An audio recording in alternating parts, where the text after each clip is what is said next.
28 fevral Ramazan ayının 10. günü. Bakı üçün iftar vaxtı 18:44.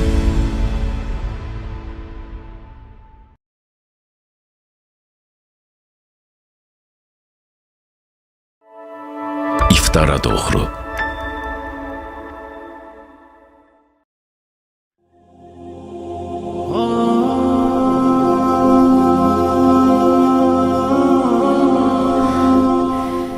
Rəbbimizə şükürlər olsun, uca Allahın salamı, salavatı, Peyğəmbərimiz sallallahu aleyhi ve sellem, onun əhl-i beyti, əshab-ların üzərinə olsun. Uca Rəbbimiz bu gözəl gündə dualarımızı qəbul eləsin. Uca Rəbbimiz kimin nə istəyərsə varsa istəyin arzusuna çatdırsın. Uca Rəbbimiz bu gözəl vətənimizi qorusun, əmn-əmanlığımız daimi olsun. Uca Rəbbimiz şəhidlərimizə qəni-qəni rəhmət eyləsin. Uca Rəbbimiz ölkə rəhbərimiz qorusun, işlərini müvəffəq eyləsin. Həqiqətən də Ramazan neymətdir, Ramazan xeyirdir, bərəkətdir. Baxın, nə deyir alimlər? Oruç tutan insan günahların bağışlanmasına, pis əməllərin silinməsinə və dərəcələrin ucalmasına səbəb olan oruc neymətinə görə Rəbbinə şükr etməlidir. Həqiqətən də bu Ramazana görə. Bugün artıq nədir? 10-cu orucumuz, düşünün. Orta, baxın, ikinci orta, yəni birinci 10 gün getdi, ikinci 10 günə gəlirik. Orta 10 gün ilk 10 gündən daha üstündür. Son 10 gün isə orta 10 gündən daha üstündür. Baxın. Ümumiyyətlə, yəni fəzilət vaxtlar, yəni həqiqətən də davam etdikcə, yəni Ramazan yaxınlaşdıqca daha çox ibadət eləməliyik. Ona görə də həqiqətən də Ramazan artıq nədir? 10 günə gəldiysə, deməli daha nə qaldı? Həqiqətən də sürətlə keçib gedir. Bundan sonra daha çox dua eləməliyik, daha çox ibadət eləməliyik, daha çox zikirlərə sarılmalıyıq, Rəbbimizə həmd olsun.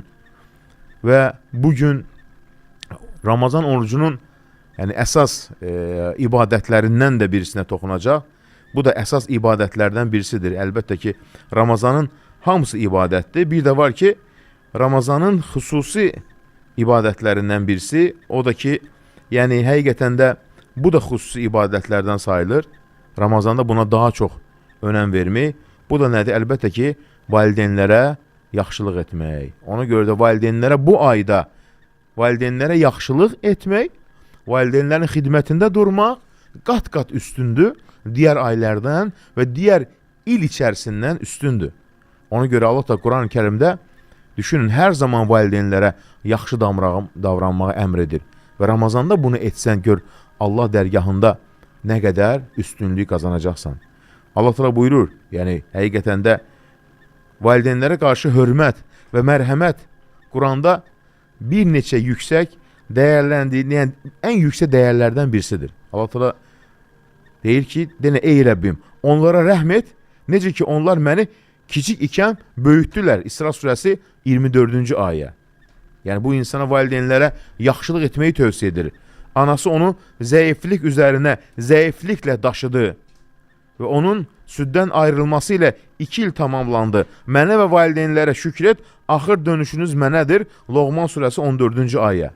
Allah təala buyurur, Allah'a ibadət edin və ona heç bir şey şərik qoşmayın. Valideynlərə yaxşılıq edin. Nisa surəsi 36-cı ayə. Baxın, bu ayələr bizə nəyi öyrədir? Valideynlərə hörmət, mərhəmət, Allaha itaətin ayrılmaz hissəsidir. Valideynlərə yaxşılıq. Onlara göstərilən hər bir sevgi, hər bir minnətdarlıq Allaha yaxınlaşmağın bir yoludur. Peyğəmbərimiz buyurur ki, Rəbbin razılığı valideynlərin razılığındadır. Baxın. Və həmçinin Rəbbin qəzəbi isə valideynlərin qəzəbindədir. Yəni Allah razı salmağın yolu valideynləri razı salmaqdan keçir. Onların qəlbini qırmaq, Rəbbin rizasından uzaqlaşmaq deməkdir. Başqa bir rivayətdə Peyğəmbərimiz buyurur ki, bir nəfər gəlir, deyir ki, ey Allah Rasulü, yəni valideynlərini qoyub gəlib uzaq bir yerdən, valideynləri ağlayıb, istəməyiblər evladları. Nə deyir? Valideynləri ağlatdınsa, yanlarına dön və onları güldür. Necə ki ağlatmısan. Baxın, necə ki ağlatmısan. Həqiqətən də. Peyğəmbərimiz s.ə.v Muaz ibn Cəbələ tövsiyələrindən birisi nə idi? Deyir, Allaha heç bir şey şərik qoşma. Baxmayaraq ki, ölsən də. Valideynlərə qarşı çıxma. Baxmayaraq ki, onlar sənə, yəni sərt olsalar, onlar sənə qarşı asi olsalar, onlar incitsələr, ona görə nədir? Yaxşılıq etmək çətin deyil. Bir gülər üz, yumşaq bir söz belə kifayətdir, yaxşılıq sayılır. Ona görə valideynlərə qarşı gülərüz olmaq, onlara mehriban danışmaq, onlara sevinç bəxş etmək ibadətin ən gözəl formalarından birisidir. Buna nə deyirlər? Əl-bir, bir sözü gəlir Quran-ı Kərimdə. Bir nə deməkdir? Xeyrin, yaxşılığın, itaətin ümumi adıdır. Yəni, onun əksi isə hüquq deyirlər, yəni valideynlərə qarşı gəlmək pis davranmaqdır. Bir sözü deyir ki, valideynlərə qarşı bir, yaxşılıq edin. Nədir? Sevgi, baxın, qayğı, yaxınlıq, mərhəmətlə davranmaq, valideynlərlə münasibətdə xoş söz, yumşaqlıq və itaət deməkdir. Allah təala buyurur, Rəbbin hökm etdi ki, baxın dinləyin, Rəbbin hökm etdi deyir. Yalnız ona ibadət edəsiniz, valideynlərə yaxşılıq edəsiniz.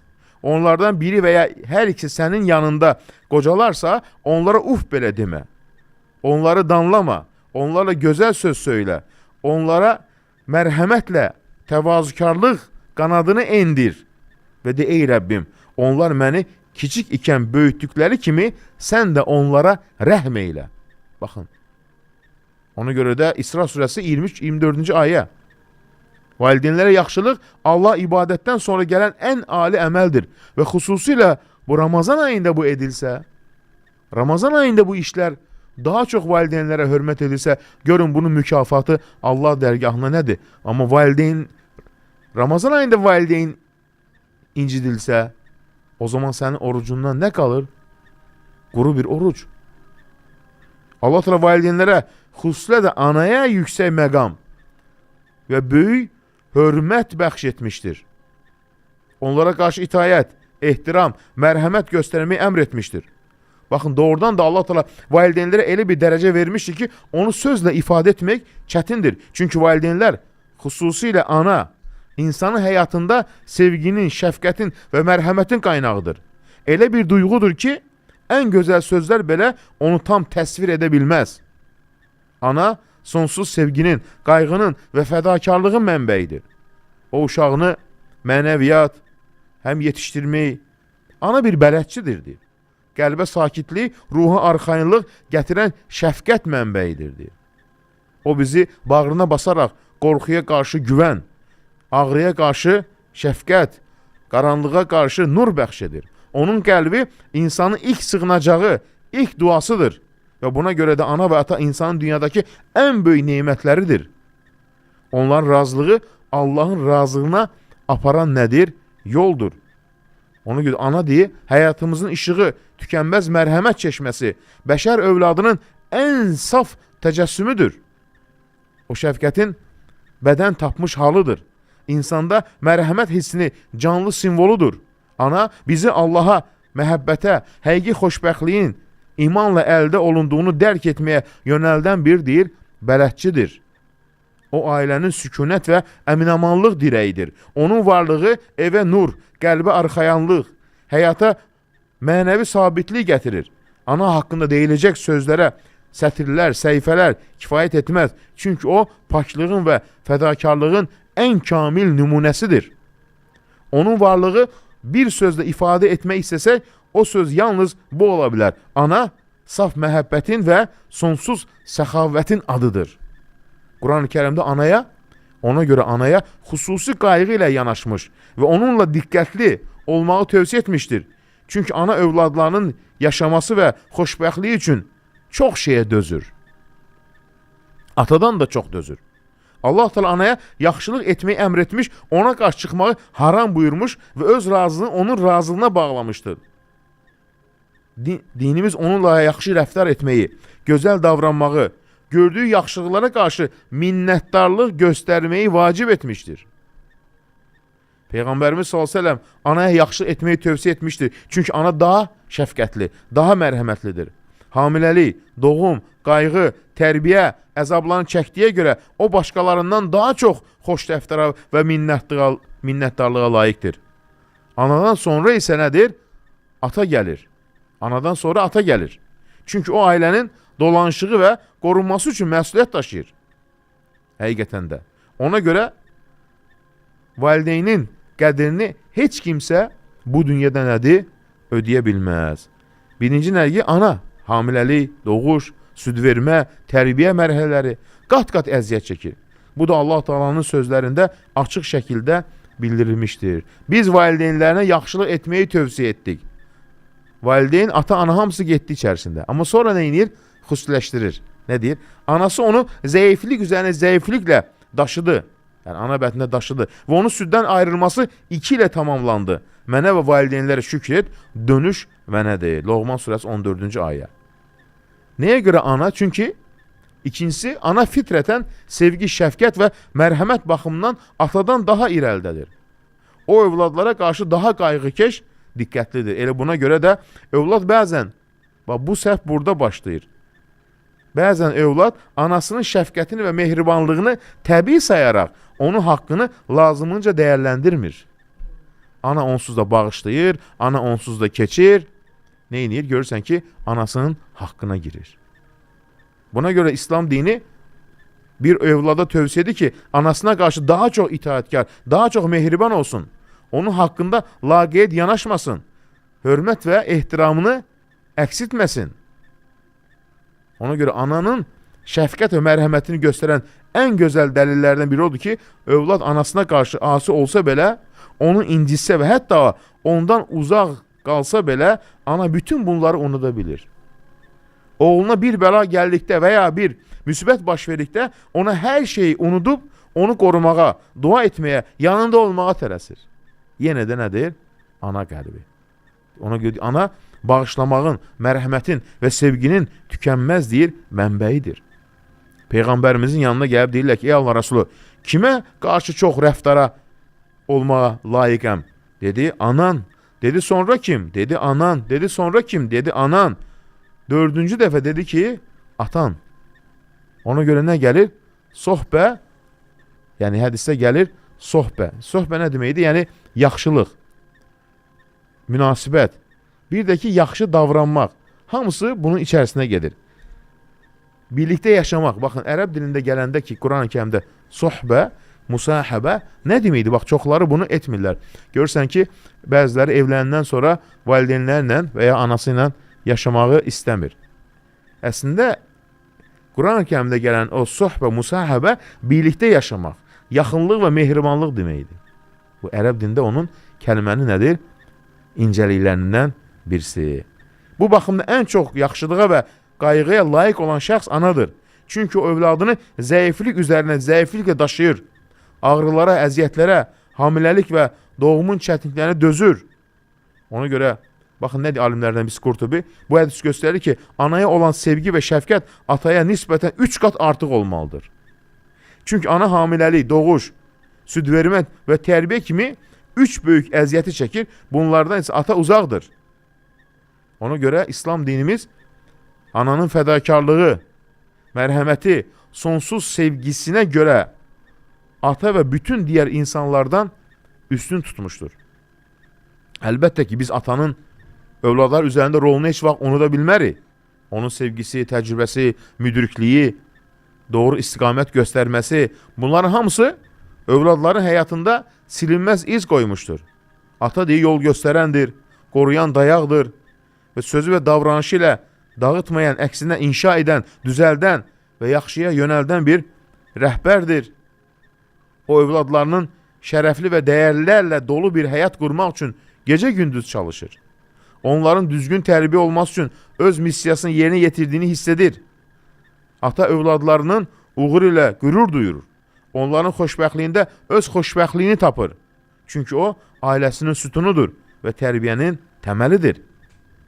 Ona görə də, əlbəttə ki, hərənin öz dinimizdə nədir?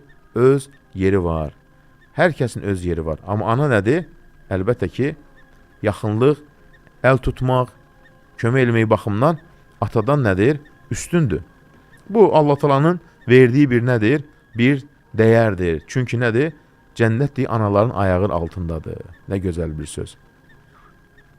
Yəni, ona görə insan heç vaxt ata və ananın övladlar üzərindəki haqqını tam saymaq və dəyərləndirmək gücündə deyil. Heç zaman deyə bilməzsən ki, mən valideynlərimin haqqını ödədim. Övladlar valideynlərin onlar üçün çəkdiyi əzab, əziyyətdən, fədakardan, səbir və qayğının dəyərini tam ölçə bilməzlər. Mümkün deyil bu. Ona görə də xüsusilə ananın çəkdiyi əziyyət, bu qədər səbir, fədakarlıq, ona görə də Allah Taala'nın razılığı məhz elə valideynin nədir? Razılığındadır. Baxın, hər zaman salihlər nə niyədlər? Valideynlərinə qarşı həmişə yaxşı davranardılar. Baxın, onlardan birisi, alimlərdən birisi elmi dərs verirdi. Onun ətrafında onlarla tələbə oturmuşdu. O anda anası gəlib, oğlunun arxasına dayanar və deyərdi, ey filan kəs. O isə belə cavab verərdi, buyur, ləbbeykəyə ey anam, çağırışındayam. Deyərdi ki, get, toyuqlara yem ver. Baxın, kiçik və adi görünən əmələ fikir verin, sanki dəyər olmayan bir iş kimi, amma əslində çox böyükdür. Çünki bu əməl kim tərəfindən tələb edilir? Anadan. Hansı ana övladın üzərində böyük haqq sahibidir? Yəni, neyniyərdi? Qalxardı, gedərdi, toyuqları yemləyərdi, ondan sonra yenidən yarımçıq dərsinə qayıdardı. Və nə deyərdi? Anam əmr edib, mən onun sözündən çıxa bilmərəm. Ona görə də insan həyatına çox şeyləri qabağa sala bilər. Öz həyat yoldaşı, dostların işini, dünya məşğuliyyətini, ticarətini, qazancını. Amma anasını özündən sonra heç zaman ikinci yerə qoya bilməz. Anasını özündən öndə tutmalıdır. Onun istədiyi yerini yetirməli və ona hörmət göstərməlidir. Çünki Allah buyurur, əmr edir biz valideynlərə, insana valideynlərə yaxşılıq etməyi tövsiyə etdiyi deyir. Ona görə, çünki düşünün, gecənin bir yarısı ana durur, sənin ağlamağına görə ağlayır, sən yorulanda yorulur, sən xəstələndə o da xəstələnmiş kimi olur, sən yatmasan yatmır. Atası sən rahat oturana qədər yemək yemir. Evladım, nə oldu evladıma? Anan səni ac qalmamağın üçün öz tikəsini belə sənə verir. La ilahə illallah. Bunun əvəzi bu dünyada var. Yoxdur bunun əvəzi bu dünyada. Və sonra deyə bilərsən ki, mən onun haqqını ödəyim. Heç zaman onun nədir? Haqqını ödeyə bilməzsən. Baxın, ananın duası cənnətə aparan yoldur. Kimlərin ki, anası həyatdadırsa, dua etsinlər. Desin ki, anam, mənə dua et. Yenə də valideynlərimizi incidir, yenə sonunda gəldir ki, ana mənə yaxşılıq elə. Həqiqətən. Mümkün deyil anasız. Baxın, belə bir Bəni İsraildən belə bir rivayət. Bir gün Musa Aleyhisselam Rəbbinə müraciət dedi, ey Rəbbim, mənə bu dünyadakı cənnətdəki yoldaşımı göstər. Yəni, kimlər mənimlə yoldaşlıq edəcək? Allah Teala deyir ona, Cəbrail Aleyhisselam vasitəsilə buyurdu, ey Musa, sənin cənnətdəki yoldaşın filan məhəllədə yaşayan bir qəssabdır. Musa Aleyhisselam həmin qəssabı görmək üçün onun dükanına getdi. Gördü ki, gənc bir kişi ət satmaqla məşğuldur. Adi bir insan kimi görsənir. Musa Aleyhisselam onun işlərini diqqətlə izləməyə başladı. Bəlkə də elə bir əməl görsün ki, onu cənnətə aparan səbəbini anlasın. Amma bütün gün ərzində heç bir xüsusi ibadət və ya fərqli davranış göstərmədi. Gündəlik etdiyi iş. Axşam düşəndə qəssab biraz ət götürdü və evinə qayıtdı. Musa Aleyhisselam da onun ardınca gedib qapısını döydü və dedi, qonağınım, bu gecə səninlə qalmaq istəyirəm. Qəssab onun mehribanlıq qarşıladı, evinə buyur etdi və ehtiramla yer göstərdi. Musa Aleyhisselam sakitcə onu izləməyə başladı. Gördü ki, qəssab yemək hazırladı. Sonra evinin bir hissəsində gördü ki, orada bir nəfər var. Yəni, anasıdır, yaşlı anası uzanıb balaca bir yer düzəldib onun üçün. Gördü ki, çox yaşlı, zəif bir qadın.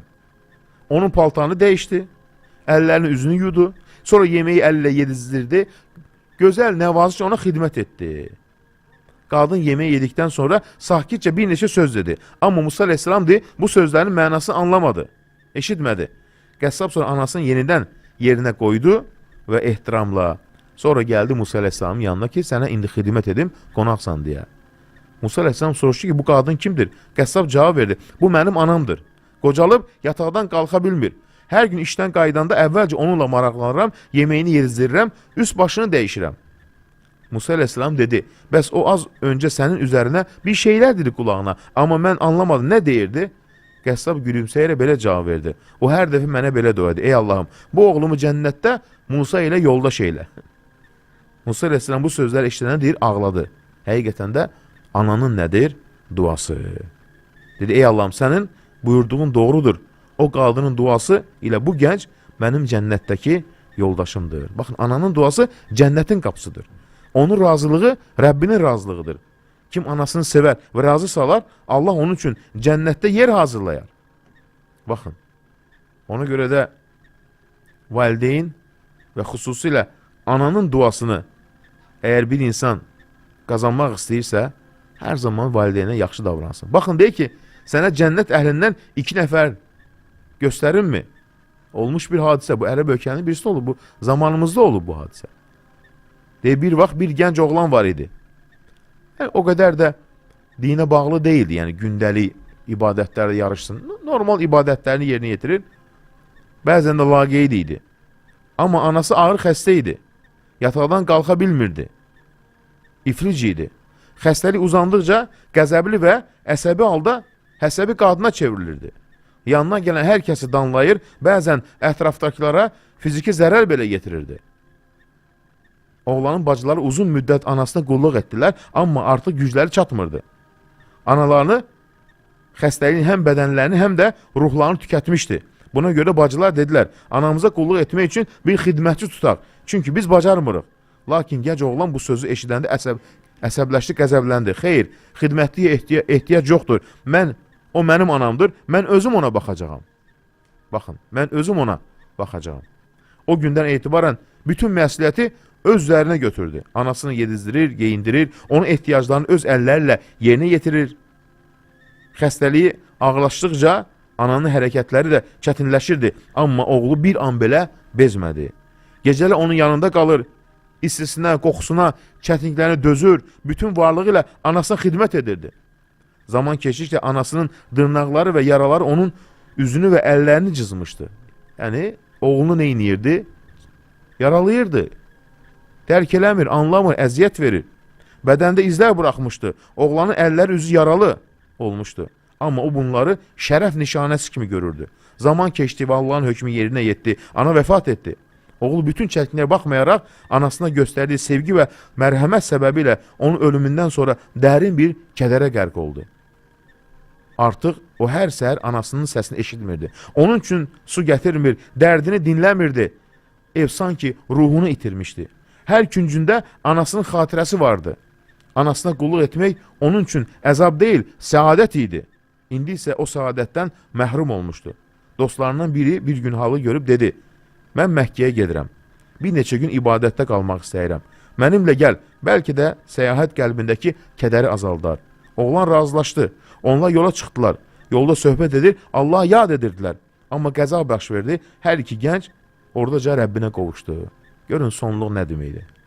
Cənaz namazı qılındı. Namazdan sonra imam yaxınlaşıb onların yaxınlarından soruşdu. Bu iki gənc kim idi?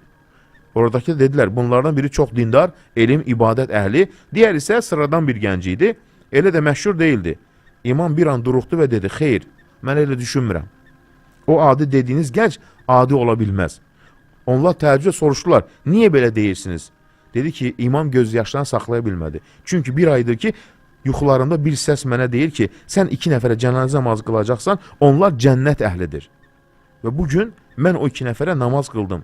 Sonra onun anasına necə xidmət etdiyini, onun üzündən aldığı yaraları, amma yaraları şərəf nişanəsi kimi daşıdığını eşitdilər. İmam ağladı və dedi, Subhanallah, bu gənc anasına etdiyi ehsanla cənnəti qazanan övlad idi.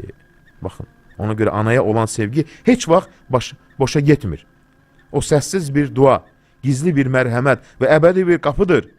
Kim anasının qəlbini sevindirərsə, Allah onun ruhunu cənnətin nuru ilə sevindirər. Düşünün, hətta dünyadan köçmədən əvvəl, bəli, dünyadan köçmədən əvvəl, ana görün, ana duası nə deməkdir? Anasının duası sayəsində insanlar var ki, böyük dərəcəyə nail olublar. Baxın, anasının duası sayəsində Quran əzbərləyib. Baxın, nə deyir? Səhl Əsfəhran alimlərdən birisindən gəlir belə bir rivayət. Deyir ki, gəncliyimdə təxminən 20 yaşım olanda Rey şəhərinə səfər etmişdim. Orada yaşlı bir şeyxlə qarşılaşdım. O mənə dedi, irəli gəl, Fatihəni oxu. Oxumağa çalışdım, amma dilim dolaşdı. Bir kəlmə belə deyə bilmədim. Şeyx mənə baxıb soruşdu, sənin anan sağdırmı? Dedim, bəli. Dedi, ana nədir? Sənin üçün dua etsin. Allah sənə Quranı və elmi nəsib etsin deyə. Mən evə qayıtdım və anamdan istədim ki, anam, mənim üçün dua et. O da səmimi qəlbdən dua etdi. Sonra illər keçdi, mən Bağdada getdim, orada ərəb dili və fiqh elmlərini öyrəndim. Sonra yenidən Rəy şəhərinə qayıtdım. Bir gün məsciddə oturub Muzənniyənin kitabını oxuyordum və alimin kitabını oxuyordum. Hamı o vaxt o yaşlı şeyxə, həmin o vaxt o yaxşı şeyx yenə məscidə gəldi, salam verdi. O məni tanımadı, amma bizim elmi müzakirəmizi eşidirdi. Gülümsəyərək dedi, kaş biz də belə danışa bilsəydik. Mən istədim ona deyim, amma utandım. Demək istədim ki, əgər sənin də anan sağdırsa, ondan dua istə. Amma ədəbdən sustum və sadəcə qəlbimdə dedim, bütün bunların səbəbi anamın duasıdır. Anasına dua etdi deyən həmən insan imiş. Gel anana dinlə ki, dua etsin, sən Fatihə surəsini, yəni Quran elmi öyrənə bilərsən. Həmən şeyx deyindi, gəlib onun elm məclisində oturur. Deyir ki, kaş ki bizim də belə elmimiz olardı. Deyir, həmən gənc deyir ki, demək istədim ki, gel anan sağdırsa, get anana de ki, sənə dua eləsin. Amma deyir, ədəbimdən demədim deyir. Gör, ananın duası onu neynədi? Haralara yüksəltdi, haralara neynədi? Çatdırdı ananın duası, bəli. Ona görə, yəni ananın duası, atanın duası nədir? Xeyirdir, bərəkətdir, düşünün. Ona görə ananın duası, bəziləri ki, anamın duası deyir, həyatımı deyir, dəyişdirdi deyir. Baxın, ananın duası sayəsində deyir, həyatımı dəyişdirdi. Bu, zamanımızda olmuş bir hadisədir. Deyir ki, alimlərdən birisi, bir kişini tanıyırdım, hər gün işə gedir, qazandığı pulu axşam evə gətirirdi. Evə girəndə pul kisəsini masanın üstünə qoyardı, amma anasına doğru əlini uzatmazdı. Anasının önünə qoyur. Bir gün ona dedim, niyə bu pulu yəni önünə qoyursan, əlini uzatmırsan? Deyir ki, utanıram, qorxuram ki, əlim anamın əlindən yuxarı qalxsın. Sanki biraz minnət kimi olar, deyir. Özü anamın önünə qoyuram, deyir, istədiyi qədər neynəsin, anam götürsün. Deyir ki, bu sözlər həmən alimin qəlbini sarsıtdı, deyir. Və sonra dedi, anam hər də pulu götürəndə əllərini göyə qaldırır və dua edir. Allahım, oğluma Quran öyrət. Onu Qurana və elmə xidmət edənlərdən et. Deyir, bu hadisədən 20 il çox vaxt keçdi. O kişi sadə bir fəhlə kimi çalışırdı. Yəni, o davam edir həyatını. Amma o duanın bərəkəti onun həyatında gizli bir şəkildə yol açdı. Bir gün işdən qayıdarkən öz ölkəsini tanınmış alimlərindən birisinə qarşılaşır. Alim ona dedi, ey oğlum, bu qədər əziyyət çəkirsən, çalışırsan. Ruzində də sıxıntılar var. Bəlkə də həyatında Allah həsr olmuş bir günün yoxdur. Gəl həftədə bir gün sırf Allah üçün ayır. Quran oxu, Quran öyrədək sənə. Nəsihəti qəbul etdi. O gündən etibarən həftənin bir günü tamamilə Allah həsr etdi. Quran oxumağa, dua etməyə, yəni məscidə. Az keçmiş, onun həyatı dəyişdi. Ruhusu atdı, könlü açıldı və insanlar arasında sevilən xeyirli bir insan oldu. Və o zaman anasının duasını xatırladı. Allahım, oğluma Quranı və elmi nəsib eylə. Göz yaşları içində dedi, anamın duası 20 ildən sonra məni tapdı. Allah heç bir salih dua, ananın duasını unutmur. Alim ona dedi, bəli, o nə gözəl də olur.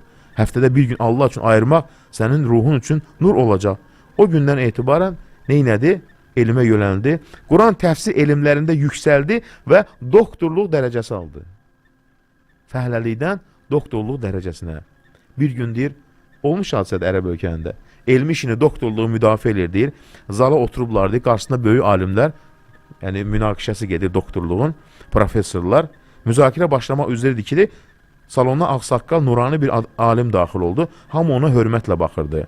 O gəncin qarşısına gəlib dedi, həmən gəncin. Dedi, buyur, ey şeyxim, sənə layiq olan yer buradır. Məni deyir, ən deyir, yüksək yerdə otuzdurdu. Hər kəsdə bütün alimlər mənə ehtiramla baxdılar. Amma gənc birdən ağlamağa başladı. Ondan təbrizi soruşdular, niyə ağlayırsan? Dedi, bu sevincli gündür. Sən elminin zirvəsinə qalxmısan. Gənc göz yaşları içərisində dedi, xeyr, mən ağlamıram, mən xatırladım. Mən bu an anamın duasını xatırladım. O hər dəfə mənə dua edərdi ki, Allahım, oğluma Quranı və elmi nəsib eylə. Onu alimlərdən eylə. Və bugün mən o duanın gerçəkləşdiyi gündəyəm. Və sonra deyir, zalda deyir, sükut çöktü, hamısı ağladı deyir. Ananın nədir? Duası. Hər kəs gördü ki, valideynin duası illərlə sükutda qalsa da axırda möcüzə kimi açan bir gül kimidir. Ananın duası, düşünmə ki, ananın duası boşa getdi. Xeyr, Allah onu sənə qaytaracaq münasib bir gündə. Ona görə nədir? Valideynin duası unudulmaz. Ananın duası göylərdə də yazılar, torpaqda yaşar deyir. Və vaxt gələndə möcüzə kimi çiçək açar. Ona görə ana və atanın razılığı həyatın bərəkətidir. Onların duası isə cənnətə açılan deyil, gizli bir qapıdır deyir. Allah dünyasında yaşayan valideynlərimizin məkanını cənnət eyləsin. Amin. Amin. Reklamlarımız var. Reklamlardan sonra iftar saatimiz başlayacak. İftara doğru.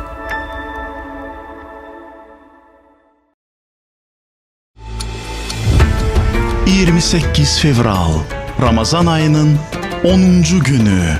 Bakı üçün iftar vaxtı 18:44.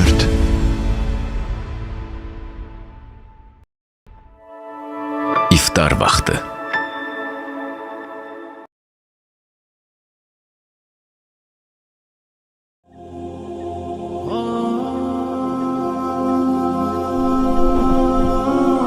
Rəbbimizə şükürlər olsun. Uca Rəbbimiz valideynlərimizin günahını bağışlasın. Uca Rəbbimiz həyatda olan valideynlərimizin ömrünü uzun, xeyirli, bərəkətli eləsin və dünyasını dəyişən valideynlərimizin məkanını Uca Allah Teala cənnət eyləsin. Həqiqətən valideynlər haqqında danışmaq insanın könlünü xoş edən ən gözəl sözlərdir. Valideynlər haqqında danışmaq, onlar barəsində ayələr oxumaq. Baxın, deyir ki, cənnətdə hər gecə yatan bir kişi, nə gözəl bir olmuş hadisələrdir bunlar. Yəni indiyə qədər toxunduqlarımdan da gözəldir. Deyir ki, baxın, bunlar hamısı olmuş hadisələrdir. Yəni insan həqiqətən də insan var ki, Allah onu seçir. İnsanlar arasında valideynlərə daha çox baxır. Deyir ki, cənnətdə hər gecə yatan kişi, nə deməkdir bu? Deyir, 5 fəhlə var idi.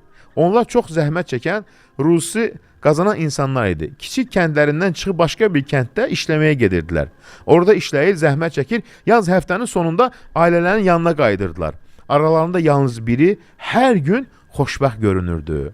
Günəş batmağa yaxın o işini bitirən kimi axşam namazını qılır və tez bir halda öz kəndinə yola düşərdi, səhər açılmamış yenidən iş yerinə qayıdardı. Bir gün dostları ona dedilər, biz ailəmizə qayıtmırıq, sən isə hər gün gedib gəlirsən, özünü çox yorursan və bu uzun yolu tək başına gedirsən. Bunu niyə edirsən? Sənə nə mane olur ki, burada bizimlə qal, həftədə bir dəfə get, axı sənin də, yəni, evladın da yoxdur, həyat yoldaşın da yoxdur. Dedi ki, mən hər gecə cənnətdə yatmağa gedirəm. Baxın nə deyir. Onlar buna güldülər. Dedi, biz sənə bu qədər ağıllı adam kimi baxırdı, amma görünür ki, bu sözlərini sənə təsir edib. Gəl səni bir həkimə aparaq. Bəlkə də Allahın izlə səni sağalsın. O isə cavab verdi ki, niyə məni yalancı göstərir və mənimlə istehza edirsiniz? Sonra hamısı birlikdə bir məscidin imamının yanına getdilər və onu dediklərini danışdı. Dedi ki, nə məsələdir ey gənc? Dedi ki, mən cavanam, valideynlərimin tək övladıyam və evdə təkcə mən onlara baxıram. Ona görə də işimi bitirdikdən sonra günəş batan dərhal yola çıxıram. Uzaq olsa da Allahın izni ilə kəndimizə çatıram, valideynlərimizi görürəm, onlara qulluq edirəm, çünki onlar yaşlanıblar və gecə gündüz mənə ehtiyacları var. Sonra gecə onların ayaqları altında uzanıb yatıram, səhər açılanda onları namaza oyadıram, onlara səhər yeməyini hazırlayıram, dəstəmaz almalarını kömək edirəm və ehtiyaclarını yerinə yetirirəm. Sonra Allah'a şükürlə yad edərək yenidən iş üçün qonşu kəndə qayıdıram. Bu halı yaşadıqca həm qəlbimdə, həm də ruhumda elə bir rahatlıq hiss edirəm ki, sanki gecələrimi cənnətdə keçirirəm. Məşrin imamı ağladı və dedi, doğru deyir. Allah and olsun ki, sözündə sadiqdir. Çünki Peyğəmbərimiz buyurur, cənnət anaların ayaqları altındadır. Bəli, o düz fikirləşib və düz edib həqiqətən də. Baxın, Amerikalı bir şəxs qadın həyatını danışır. Bilirsiniz, İslam'a daxil olma səbəbi nə olub? Özü həkim. Deyir ki, məni İslam'a gətirən əsas səbəb valideynlərə yaxşı etmək mövzusu oldu, deyir. İslam sözünü ilk dəfə eşidəndə televiziyada bir proqramda izləyirdim. Orada valideynlərə gülmüşdüm, deyir. İslamda belədir. Bir ildən sonra İslam sözünü yenidən eşitdim. Bu dəfə işlədiyim xəstəxanada. Bir arvad gəldi və yanlarında xəstə qadın var idi. Qadın kresloya oturdu və yəni otuzdurduq onu. Mən gördüm ki, qadın üzrə yorğunluq, kədər izi var idi. O göz yaşlarını silirdi. Qadın sıxıntının səbəbini soruşdum. Dedilər ki, başqa ölkədən gətirmişik. Yəni, vəziyyəti yaxşı deyil. Və onun yanında deyir, hər zaman ona baxan, hətta ona görə göz yaş dökən bir qadın gördüm. Elə bilib ki, qızıdır. Bir kişi ilə bərabər. Elə bilib ki, bu oğludur, bu da qızıdır. Sonra onunla söhbət elədim, gördüm ki, o yaşlı anaya baxan qadın ağlayır. Dua edir. Dedim, kimdir o? Dedi, qaynanam, ərimin anası. Onun bu qədər narahatlığına görə təəccübləndim. Öz qaynanası üçün bu qədər yanıb yaxırdı. Öz-özümə düşündüm. Mənim anam o zaman. 4 ay əvvəl anamın ad gününə uyğun bir hədiyyə, ətir hədiyyə göndərmişəm. Amma o gündən bəri anamı ziyarət etməmişəm. Bu qadın isə öz ərinin anası üçün uzaq ölkədən bura gəlir, mən isə öz anamı ziyarət etmirəm. Bu qadın, bu davranış əsl ana sevgisidir. Bəs mənim ərimin anası olsaydı, mən necə davranardım, qaynanam? Mən bu iki həyat yoldaşın davranışı çox heyrətləndirdi. Xüsusilə də ananın vəziyyəti ağır idi. Ölümü daha yaxın görünürdü. Qadının qaynanasına olan qayğısı və sevgisi sanki öz anasına etdiyi kimidir. Özünü yormasına baxmayaraq yenə də ərinin anasına xidmət edirdi. Bunu niyə edirdi? Bu qədər fədakarlığın səbəbi nə idi? Artıq beynimi başqa heç bir şey məşğul etmirdi. Yalnız bu mövzu haqqında düşünürdüm. Öz-özümə təsəvvür etdim. Əgər bu qadın mənim anam olsaydı, onu necə sevindirərdi? Bu zəif, yaşlı qadına göstərdiyi qulluq və mərhəmət qarşısında mən onun qarşısında necə minnətdarlıq hiss edərdim? Ər-arvad hər zaman onunla birlikdə olurdu. Xaricdən onlara zənglər gəlirdi, vəziyyətini soruşurdular, onun sağ olub olmadığını soruşurdular. Bir gün gözləmə otağına girdim, qadının tək olduğunu gördüm və bundan istifadə edib onunla söhbət etmək istədim. Valideynlərə hörmət İslamda nə qədər böyük bir haqq olduğunu, İslamın insanlara bunu necə öyrətdiyini danışdırdı mənə. Həmçinin yaxşı insanlara necə rəftar etməyimizi lazım olduğunu dedi. Bir neçə gün sonra qoca qadın vəfat etdi. Onun oğlu və gəlini körpə uşaqlar kimi hönkür-hönkür ağlayırdılar. Mən bu ər-arvadı və onlara İslamda valideynlər haqqı barədə danışdıqlarımı heç vaxt unutmadım deyir. Sonra yaxınlıqda İslam mərkəzlərindən birinə kitab sifariş etdim. Valideynlərin hüquqları İslamda. Onu oxuyandan sonra uzun müddət təəssüf etdim. Hətta yuxularımda belə özümü ana kimi görürdüm. Və sanki uşaqlarım məni sevir, mənə qayğı göstərir, ömrünün son anına qədər məni tək qoymurdular. Qərb ölkəndə belə yoxdur axı. Ananı, uşaq hərəsi bir tərəfə gedir, ananı atırlar. Ana öz həyatı, uşaqlar hərəsi bir yeri seçir. Orada yaşadım. Mesela Amerikada mən olmuşam misal üçün. Bir ailədə də olmuşuq. Heç kimsə evladları yoxdur, hərə bir tərəfdə. Ona görə evlad yox yanına, nənə, yəni nəvə yox. Sevgilərini verirlər nəyə? Pişiyə, itə. Hamısının evində var. Nəyə görə? Sevgilərini onlarla bölüşürlər. Evlad yox, 17 yaşı bitdi, çıxdı, getdi. Düşünün. Amma bu təsirlənir. Yuxuda belə görürdüm deyir. Bu yuxu mənə gözəl təsir etdi.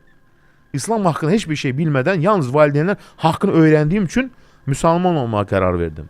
Allah həmd olsun, müsəlman bir kişilə evləndim və ondan evladlarım oldu. Onlar üçün daim hidayət, düzgün yol və yaxşılıq diləyirəm. Allahın onlar barəmdə xeyirlisi etməsini və onlardan fayda görməyi arzulayıram. Baxın, bir qaynanaya nədir? Edilən yaxşılığa görə bir insan nədir? İslamı qəbul edir. Baxın, həqiqətən də nədir? Belədir. İslam dinimiz belədir. Baxın.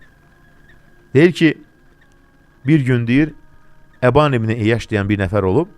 Deyir ki, Bəsrədə bir gün deyir, bir hadisə ilə qarşılaşdım. Ənəs ibn Məlikin yanından çıxanda orada bir cənazə gördüm ki, 4 müsəlman daşıyır. Dedim, Allah Ekber. Elə bir cənazə ki, yalnız 4 nəfər aparır. Müsəlman ölkəsində İslamın ən geniş yayıldığı bir yerdə 4 nəfər ola bilməz axı. Cənazənin arxasına getdim və öz-özümə dedim, vallahi bu cənazəni mütləq izləyəcəm. Çünki belə bir cənazə ki, onu yalnız 4 nəfər daşıyır, heç kim onun arxasına gəlmir. Onu dəfn etdilər. Dəfn bitdən sonra dedim, bu 4 nəfərə soruşdum ki, bu hekayəsi nədir? Dedi ki, o qadından soruşun. Bir nəfər ana kənarda dayanıb deyir. O qadın ki, bizi deyir, pul verir bizə ki, cənazəni daşıyın. Biz də tanımırıq bunu. Bizi deyir kirayə cənazəni daşıyın, müşahidə elə, cənazəni dəfn edin. Qadını izlədim, evə girdiyi zaman onun qapısını döydüm. Dedim, ey Allahın bəndəsi, mənə bu cənazənin hekayəsini danış. Qadın dedi, bu cənazə mənim oğlumdur. Dedim, onun hekayəsi nədir? Dedi, ölüm anı yaxınlaşanda mənə dedik, ey ana, mənim üçün xoşbəxtlik istəyirsənmi? Dedim, bəli, oğlum, istəyirəm. Dedi, oğlum çox günahkar birisi idi. Dedi ki, ey ana, ölüm anım gəldiyi zaman mənə şəhadət kəlməsini təlqin eylə. Sonra mən öldü, heç kimə cənazəmi bildirmə. Çünki insanlar günahlarımdan bilirlər məni. Əgər bilsələr, mənim cənazə namazını qılmayacaqlar. Qoy məsciddə kim qılır, qılsın.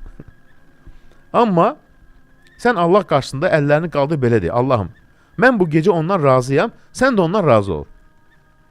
Allahım, mən bu gecə ondan razıyam. Sonra deyir, qadın güldü deyir. Əban dedi, ey Allahın bəndəsi, səni güldürən nədir? Dedi, vallahi oğlumu dediyi kimi etdim. Əllərimi qaldırdım və dedim, Allahım, mən bu gecə ondan razıyam, sən də ondan razı qal. Deyir ki, dəfindən sonra, yəni bir gecə deyir, belə bir səs eşitdim deyir. Ey ana, ey ana, mən mərhəmətli və kərim bir Rəbbinin huzuruna gəldim, oğlumun səsini eşitdim deyir. Mənə qarşı nə qəzəbli olduğu, nə də narazı. Sənin mənim haqqımdakı duan səbəbi ilə. Deyir ki, bax, 3 dua var ki, qəbul olunacağına şübhə yoxdur. Onları da bir nədir? Valideynin övladı üçün etdiyi dua. Bəli. Ona görə valideynlərin nədir? Duasına hər zaman, yəni, möhtacıq, düşünün. Ona görə də, baxın, nə deyir? Ənəs ibn Nəzir, bir gecə anam məndən su istədi. Mən su gətirdim. Amma suyu almadan yuxuya getdi.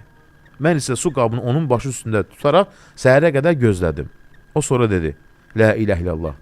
Dinləyə görə anam birdən dura yenidən su istəyər. Kim anasına bu qədər səbir, mərhəmət göstərərsə, Allah onun üçün cənnətdə yer hazır edər. Baxın, Məhəmməd Münkədir, alimlərdən birisi, məşhur hədis alimi. Deyir, üzünü yerə qoyardı. Deyir, ana, deyir, ayağını üzümə qoy. Deyir, niyə? Deyir, qoy deyəcəm. Ayağını üzünə qoydurur, deyir ki, çünki sənin ayağının altı mənim üçün cənnət yoludur.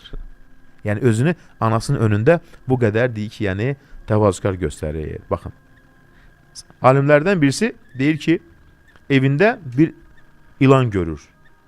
Öldürmək istədi, deyir, bir yerə girdi, deyir, əlini tutdu, İranı öldür, ilan da nə ilə onu sancdı, deyir. Ağrı çəkdi, müalicə aldı. Dedi, bunu niyə belə elədin? Dedi ki, qorxdum ki, deyir, anama zərər verir. Qoy mənə zərər versin. Baxın, həmçinin deyir, Taliq ibn Həbib anasının başını öpərdi, anasının yaşadığı evin üstündən belə keçməzdi. Yəni, deyir, niyə görə? Deyir ki, o damın üzərindən keçsəm, anamın rahatlığını pozaram, deyir. Yəni, o vaxtı görə torpaq evlər. Baxın. Yəni, salih insanlar analarına o qədər hörmət edir ki, təkcə sözlə deyil, hər addımlarında ədəb və sevgi hiss olunurdu. Onların sevgisi qorxudan deyil, məhəbbətdən və minnətdarlıqdan doğru. Yəni, düşünün. Baxın, deyir ki, salihlərdən birisinin ibadətinin bir anası vardı. O, hər gün anasının namaz qılması üçün döşəkçəsini məscidə aparır. Alimlərdən birisidir. Yəni, Məsir ibn Kidəm. Alimdir, dərs verir. Anası da yaşlıdır. Anasını özü ilə aparır, döşəkcəsini qoyur. Anası qadınlar yenə namazını qılır, özü məscidin önünə keçir, insanlara dərs verir, elm öyrədir. Sonra namazdan sonra yenidən döşəkcəsini gəlib götürür, anasını neyniyir, aparır, deyir. Nə olsun alimdir? Deyir, nədir? Anadır, deyir. Baxın. Yəni, ona görə elm, ibadət məqamında olan elə bir böyük alim belə anasına xidmət etməyi şərəf, onun razılığını cənnət açarı sayır. Çünki nədir? Alimlər bilirlər, ananın razılığı nədir? Cənnətin razılığı. Baxın, nədir? 20 yaşım var idi, gənc və ibadət əhli bir oğlan idim. Bir gün anam xəstələndi, mən onun başının altına bir əlimi qoydum, deyir. O bir əlimdə də ona qulluq etdim. Bədənini sığallayır, Quran oxuyurdum. Az sonra anam yuxuya getdi. Amma başının altındakı əlimi çəkməyə istəmədim. Qorxdum ki, yuxusu oyana. Beləcə, bütün gecəni o vəziyyətdə qaldım. Əlim uyuşdu, sonra qan dondu, əlim göyərdi, ağrı artdıqca artdı, amma yenə dözdüm, təkcə anam rahat yatsın deyə. Səhər açıqda isə əlim tərpədə bilmirdim, o gündən sonra əlim də iflic oldu, deyir. Amma o əlinə baxanda belə deyərdi, ey Allahım, bu sənin razılığın üçündür, mən razıyam. Baxın, anaya deyir, kaş deyir, nədir? Ana deyir, inciməsin, deyir. Ona görə deyir ki, bir müddət sonra həmin Salih İnsan dünyasını dəyişdi. Onun dostlarından biri də yuxuda gördü. Cənnətdə uçaraq gəzirdi deyir. Dedilər, Allah səninlə hansı əməlinə görə cənnətə daxil etdi? Dedi, anama etdiyim deyir, yaxşılığa görədir. Baxın, bir gecəli fədakarlıq, bir ömürlük, yəni insana neyniyər? Cənnət qapısını açar. Ona görə insanın ən böyük yaxşılığı, gözəl davranış, mənalarının birində valideynlərə qarşı ədəb, təvazökarlığın ən yüksək dərəcəsi. Yəni onlara baxarkən yaxşılıq nə deməkdir?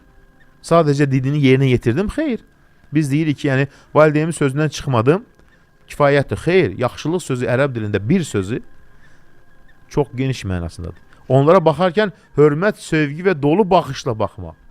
Qəzəbli və ya hörmətsiz nəzərlə baxmamaq. Alimə deyir ki, anana, ataya deyir, qəzəblə baxmaq üzünə ağ olmaq deməkdir. Onların qarşısında səsini qaldırmamaq. Danışarkən sakit və yumşaq bir tonda danışmaq. Əgər valideyn sənin yanında danışanda sözünü seçirsə, qorxursa, sən valideynin üzünə ağsan. Məsələn, bəzi evladlar var ki, ata-anası bilir ki, evladı əsəbidir. Onun yanında danışanda sözlərini seçir. Birdən bu söz deyərəm, əsəbləşər. Alimdə ki, sən valideynin üzünə ağ olmusan deyir. Onların sözünü kəsməmək və danışanda onlardan əvvəl sözə başlamamaq. Onların xoşuna gələcək şeyləri əmr etməsələr belə sevə-sevə yerinə yetirmək. Məsələn, ev işlərində kömək, ehtiyaclarını almaq, xidmət göstərmək. Özünü onlardan üstün tutmamaq, yeməkdə, içməkdə belə onları önə çəkmək. Onlar üçün daim bağışlama diləmək, dua etmək. Baxın, nə deyir Peyğəmbərimiz? Heç biriniz atasını, anasını söyməsin.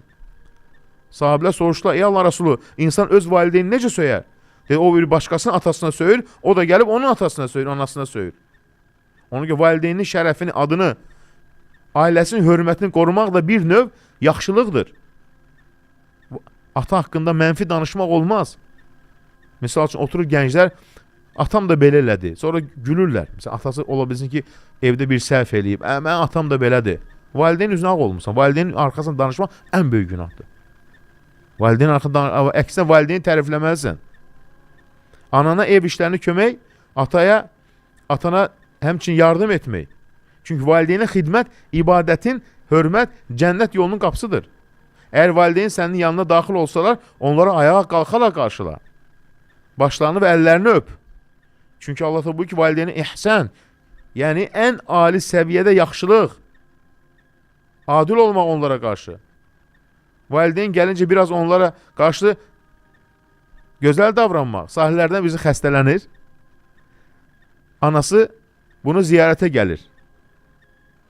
Deyir ki, yanında olana, tez mənə deyir, paltarımı gətirin. Xəstə-xəstədir, geyindi, dəstəmaz aldı, oturdu. Bilirik xəstədir, tələbəsi xidmət alimlərdən birisi. Anası gedəndən sonra deyir, üz üstə yıxıldı deyir. Ya ilah ilallah. Dedi, bunu niyə eləyirsən? Dedi, istəmirəm, anam deyir, mən xəstə halda görsün. Çünki onun qəlbi ağrıyar deyir. Düşünün. Ona görə valideynin yaxşılığı nədir? Heç zaman bitmir. Baxın, deyir ki, uşaqlığın saflığı ataları və anaları yaxşılığa sövq edən bir al. Allah da bəzən insanlara göstərir. Baxın, olmuş hadisədir bu. Özü yazıb, oxumuşam mən. Bu kitabı İraqlı bir qadın yazıb. Bütün ölkələri gəzir, bu hadisələri misal üçün soruşur, öyrənir. Deyir ki, bir gün ana oturub övladlarına dərslərini öyrətməkdə kömək edirdi. Kiçik uşağı da bir rəsm dəftəri verdi ki, məşğul olsun, digər uşaqlara izah edəcəyi dərslərə mane olmasın. Həmcə başını qatırıq uşaqlara. Birdən yadına düşdü ki, axşam yeməyini yaşlı qaynatası üçün hazırlamalıdır. O ailə ilə birlikdə evin qarşısındakı kiçik otaqda yaşayır. Yəni, özlərinlə evin içində yaşadmırlar. Ev ola. Nədir? Onu, yəni həyət evidir. Həyətin evində bir xidmətçinin olur, misal üçün. Orada yaşadırlar, özlərinlə yaşadmırlar. Olur belələri. Ana həyətə çıxıb yeməyi hazırlamağa başladı, əri də həyətdə işləyir. Ehtiyacın olub-olmadığını soruşdu, o da bir şey istəmədi. Ana başqa işlərə keçdi və sonra oradan uzaqlaşdı. Ana övladların yanına qayıtda gördü, kiçik uşaq kağızda dairələr, nöqtələr, çizgilər çəkir. Bir şeylə sanki ifadə etməyə çalış. Ana soruşdu, nə çəkirsən balam? Uşaq tam bir sadəliklə saf cavab verdi. Mən böyüyəndə yaşayacağım evi çəkirəm. Evlənəndə burada yaşayacağam. Ana təəccüblə soruşdu. Hardan bildin? Uşaq rəsmi göstərib hər kvadratı ona göstərməyə başladı. Bu otaq yatmaq üçündür, bura mətbəxdir. Sonra digər otaqları göstərdi və bir dənə kvadratı çərçivədən kənarda ayrıca çəkmişdi deyir. Ana soruşdu. Bəs bu nədir? Dedi, səni burada saxlayacağam. Çünki indi böyük babam bizimlə belə yaşayır. Ana şu an dediklərini deyir, çox təəccübləndi. Öz-özünə düşündü. Mən yaşlananda ömrümün qalan hissəsini belə tək bir otaqda divarlara ayrılmış halda keçirəcəyəm. Öz övladlarımın arasında amma bir küncdə başqa otaqda tez ayağa qalxdı. Evdəki ən gözəl və ən geniş otağı qaynatası üçün hazırladı. Elə vaxtda əri də çöldən qayıtdı. Həyat yoldaşın bu dəyişikliyi gördü. Dedi, niyə bu dəyişiklik edirsən? Qadın göz yaşlarıyla cavab verdi. Dinləyin atalarına, analarına, qaynanalarla yaşamaq istəməyənlər. Mən elə bir otaq seçirəm ki, sən yaşlananda mənimlə birlikdə orada yaşayasan. Allah bizə ömür verirsə bir-birimizə baxaq, nə tək qalmağa ehtiyac olsun, nə də kənarda qalmağa. Əri onun sözlərini başa düşdü, sevindi və gülümsədi. Uşaq isə sadəcə onlara baxıb təmiz bir təməssümlə gülümsədi. Allah insanı belə yaşadar. Yəni uşaqlar nədir? Valideynə yaxşılıq borcdur. Nə edirsənsə, onun əvəzini Allah Teala sənə mütləq nədir? Qaytaracaq. Baxın, alimlərimiz buyurur ki, hədis alim Buxari kiçik yaşlardayken gözlərin görməsi itirmişdi. Anası geceler çoxlu dua edirdi. Bir gün anası yuxuda İbrahim Aleyhisselam'ı gördü. O anaya belə dedi. Ey hidayət axtaran qadın, Allah çox dua etdiyin üçün oğlunun gözlərini geri qaytardı. Ana yuxudan oyandı, gördü ki, gözləri qayıdıb. Ananın duası nələrdir, nələr? Həqiqətən də. Yəni, ona görə xeyirxahlıq nədir? Nicatdır. Valideynə yaxşılıq nədir? Nicatdır. Hansı ki o 3 nəfər də yol gedərkən başlarına gələn hadisə. Və düşünün ki, insan vardı ki, valideyni incitsə o nə olar? Valideyni Allah qorusun. Sözündən çıxsa nə olar? Əlbəttə ki, ona görə Həsən Əbasi soruşurlar ki, valideynin duası nədir? Deyir, valideynin duası xeyir, bərəkət, nicat. Bəs bəd duası, bəd duası isə deyir, fəlakətdir deyir. Yəni həlakdir deyir. Həlak. Ona görə də valideynlər də yenə də nədir?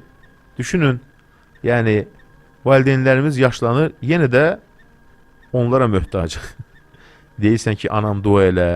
Yəni düşünün, yenə də o valideynlər yenə də dua edirlər. Yəni ona görə bir valideyn, valideynə yaxşılıq etmək İslamda imanın ən canlı təzahürüdür. Sevmək, xidmət etmək, dua etmək, onların razına Rəbbin rizasını axtarmaq. Bəzi gənclər elə bilirlər ki, tutalım, valideynin dünyasını dəyişib. Mənim görəvim bitdi, vəzifəm. Xeyr, valideynlərə qarşı vəzifən sən öləndə bitəcək. Nədir o? Valideyn dünyada deyil, dua etməlisən. Ömrün axırına qədər dua etməlisən. Sonra sədəqə verməlisən. Valideynlərin yerinə sədəqə verməlisən. Yəni, heç zaman bitmir. Heç zaman bitmir. Sən ta dünyadan köçənə qədər bitmir. Valideyn qəbrini ziyarət eləmək, onlara dua eləmək, bağışlama diləmək, onlar yerinə sədəqə vermək. Ona görə də bir sözü ixlas və səmimiyyətdir. Baxın. Peyğəmbərimizin yanına bir nəfər gəlir, deyir, ey Allahın Rəsulu, yaxınımın, anamın, atamın yerinə həcc edə bilərəm. Əlbəttə birinci insan öz yerinə edir.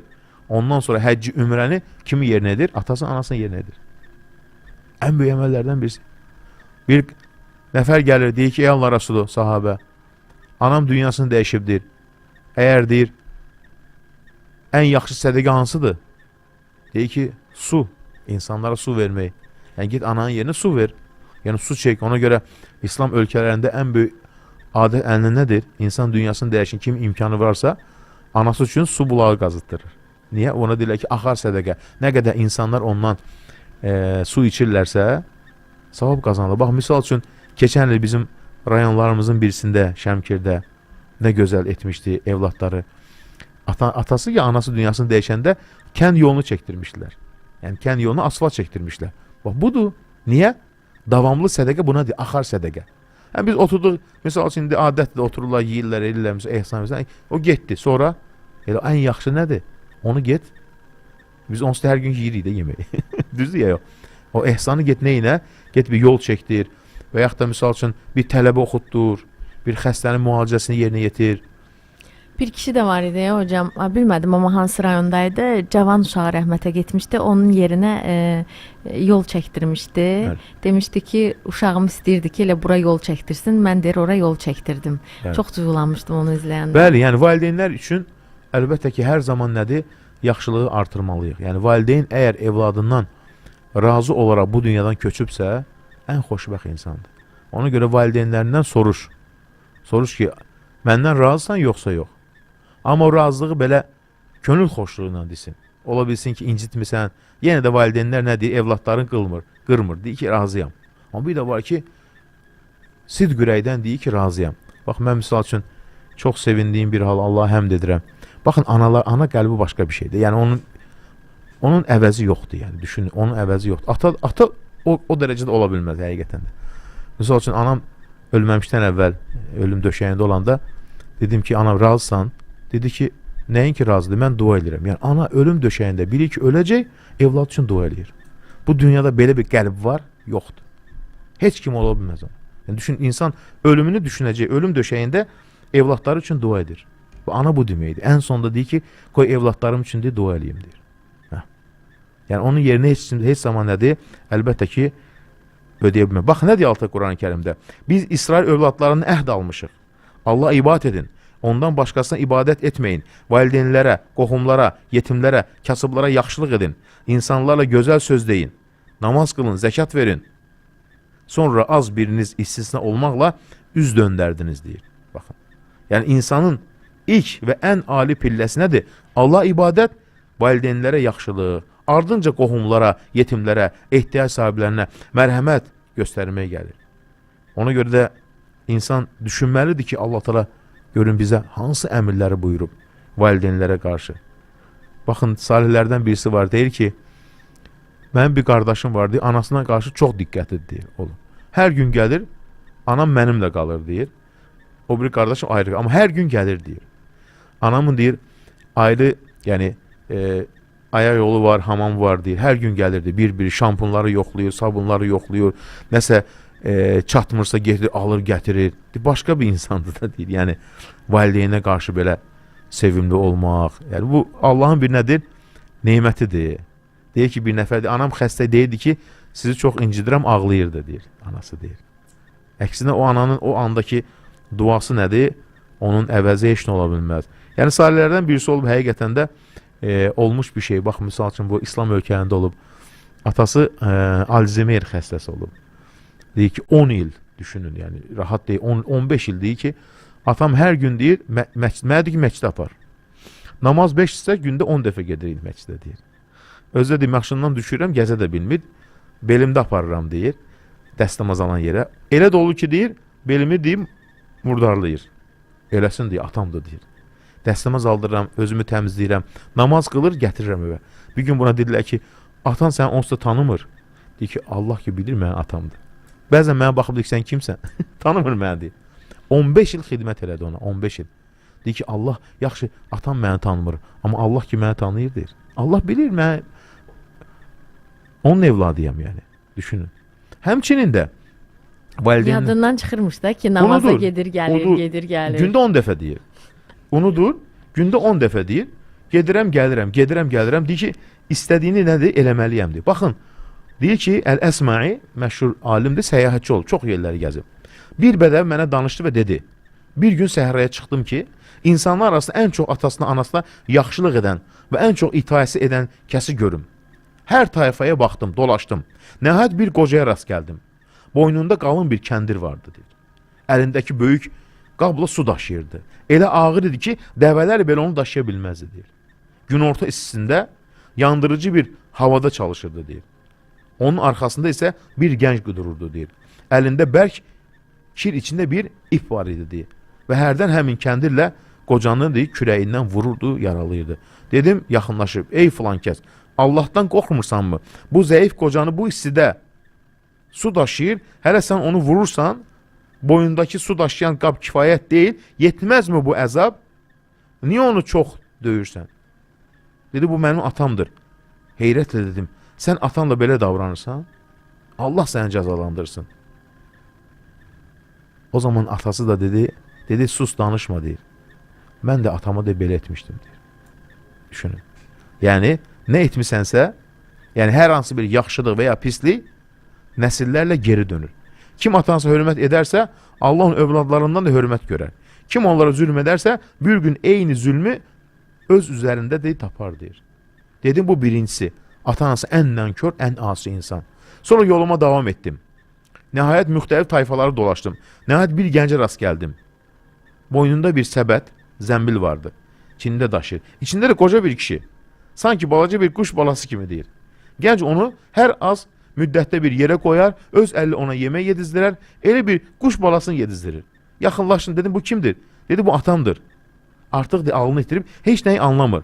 Amma mən onu qucağımda gəzdirir, baxıram. Əsmaya deyir, dedim, bu insanlar içində ata-anasına ən çox yaxşılıq edən insandır. Yəni, düşünün, deyir. Ən yaxşılıq edən, deyir, insandır, deyir. Allah da dünyasını dəyişən valideynlərimizin məkanını cənnət eyləsin.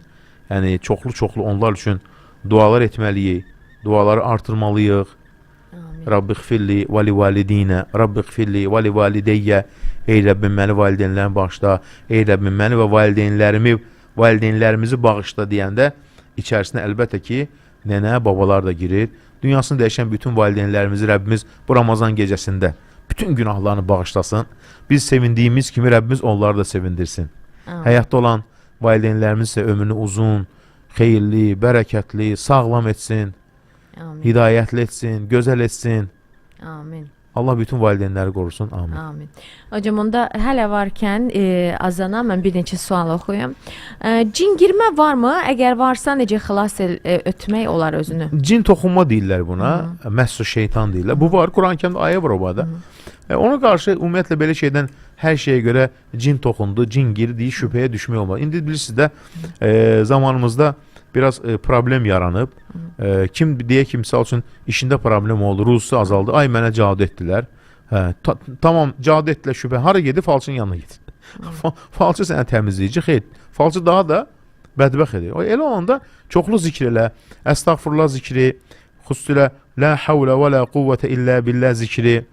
Yəni, həmçinin İxlas, Fələq, Nas, Ayətil Kürsi, bunu oxumaq, yəni çox-çox oxumaq. Hocam, biri də yazır ki, mən gec yuxuya gedirəm və tez-tez də oyanıram, yəni səksəkə içində oluram. Bunun da hər hansı bir səbəbi ola bilərmi? Məsəl üçün caduyla və ya cin toxunması ilə bağlı?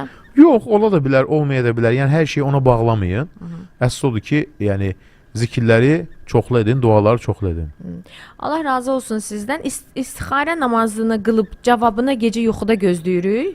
Yuxuda gözləyirik deyə bir şey yoxdur. Yəni elə bir şey yoxdur. Yəni istixarə namazı qıldım, mən onu gecə yuxuda görməliyəm. Belə şey yoxdur dinimizdə. Mən şəhərdə yaşayıram. Anam, atam rayonda. Heç vaxt üzlərinə ağ olmamışam. İstədiklərini də alıb gedəndə aparıram, amma tez-tez baş çəkə bilmirəm. Yəni günah mı qazanıram? Qaynanam deyinir ki, tez-tez gedə bilməzsən. Yəni imkan daxilində getmək lazımdır və bir də ki, ən azından hər gün əlaqə saxlaya bilərsiniz. İndi rahatdır, telefon var, sosial şəbəkələr var. Yəni ən azından tez-tez görüşün, telefonla əlaqə saxlayın.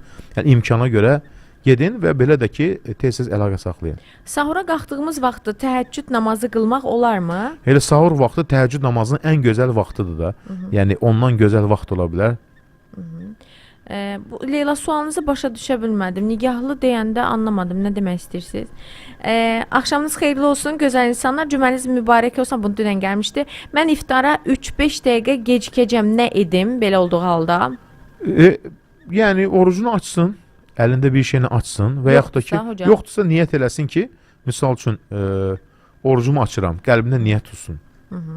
Allah sizdən razı olsun. Amin. İnternet vasitəsilə dinləyə bilmirik. Sizi tez-tez donur yazıb 3268 Qazax rayonundan yazır. Texnik direktorumuza söyləyəcəyik. Çox sağ olun. Bir sinif yoldaşım var idi, hədisləri inkar edirdi, amma namaz qılırdı, Quranla getdiyini bildirirdi. İndi isə WhatsAppda statuslarda yeyib içmək süfrələrini və bir çox şeyi açıq şəkildə paylaşır. Dünənki söhbətə uyğundur hocam o məsələ. Son odur. Sonunun olması məsələsi. Bir insan zülmə məruz qaldığı halda hansı duanı oxumalıdır? Çoxlu zikir, Həsbunallah və ni'məl vəkil, ən möhtəşəm zikirdir. Sonra la havlə və la quvvətə illə billah zikri.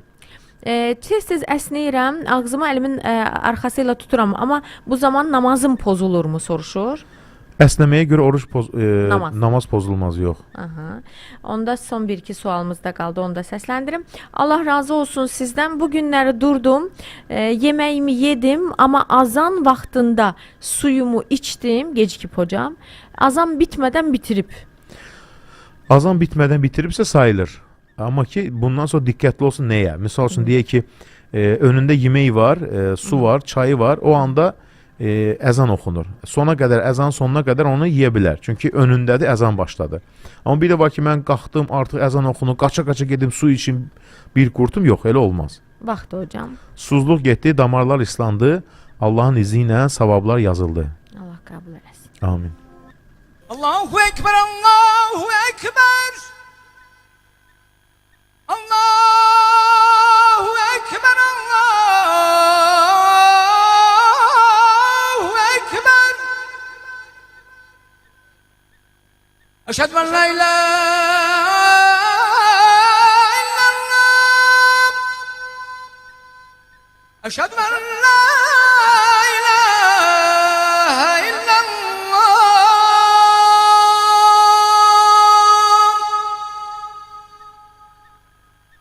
Eşhedü enne Muhammeden Resulullah.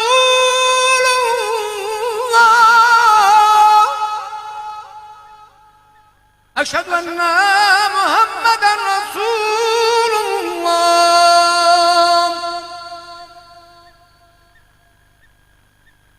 Hayya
Yüce Rəbbimiz bu gözəl vətənimizi qorusun, əmin-amallığımız, müstəqimiz daim olsun. Amin inşallah. Həqiqətən də əmin-amallıq yurdunda yaşamaq ən böyük nemətlərdən birisidir.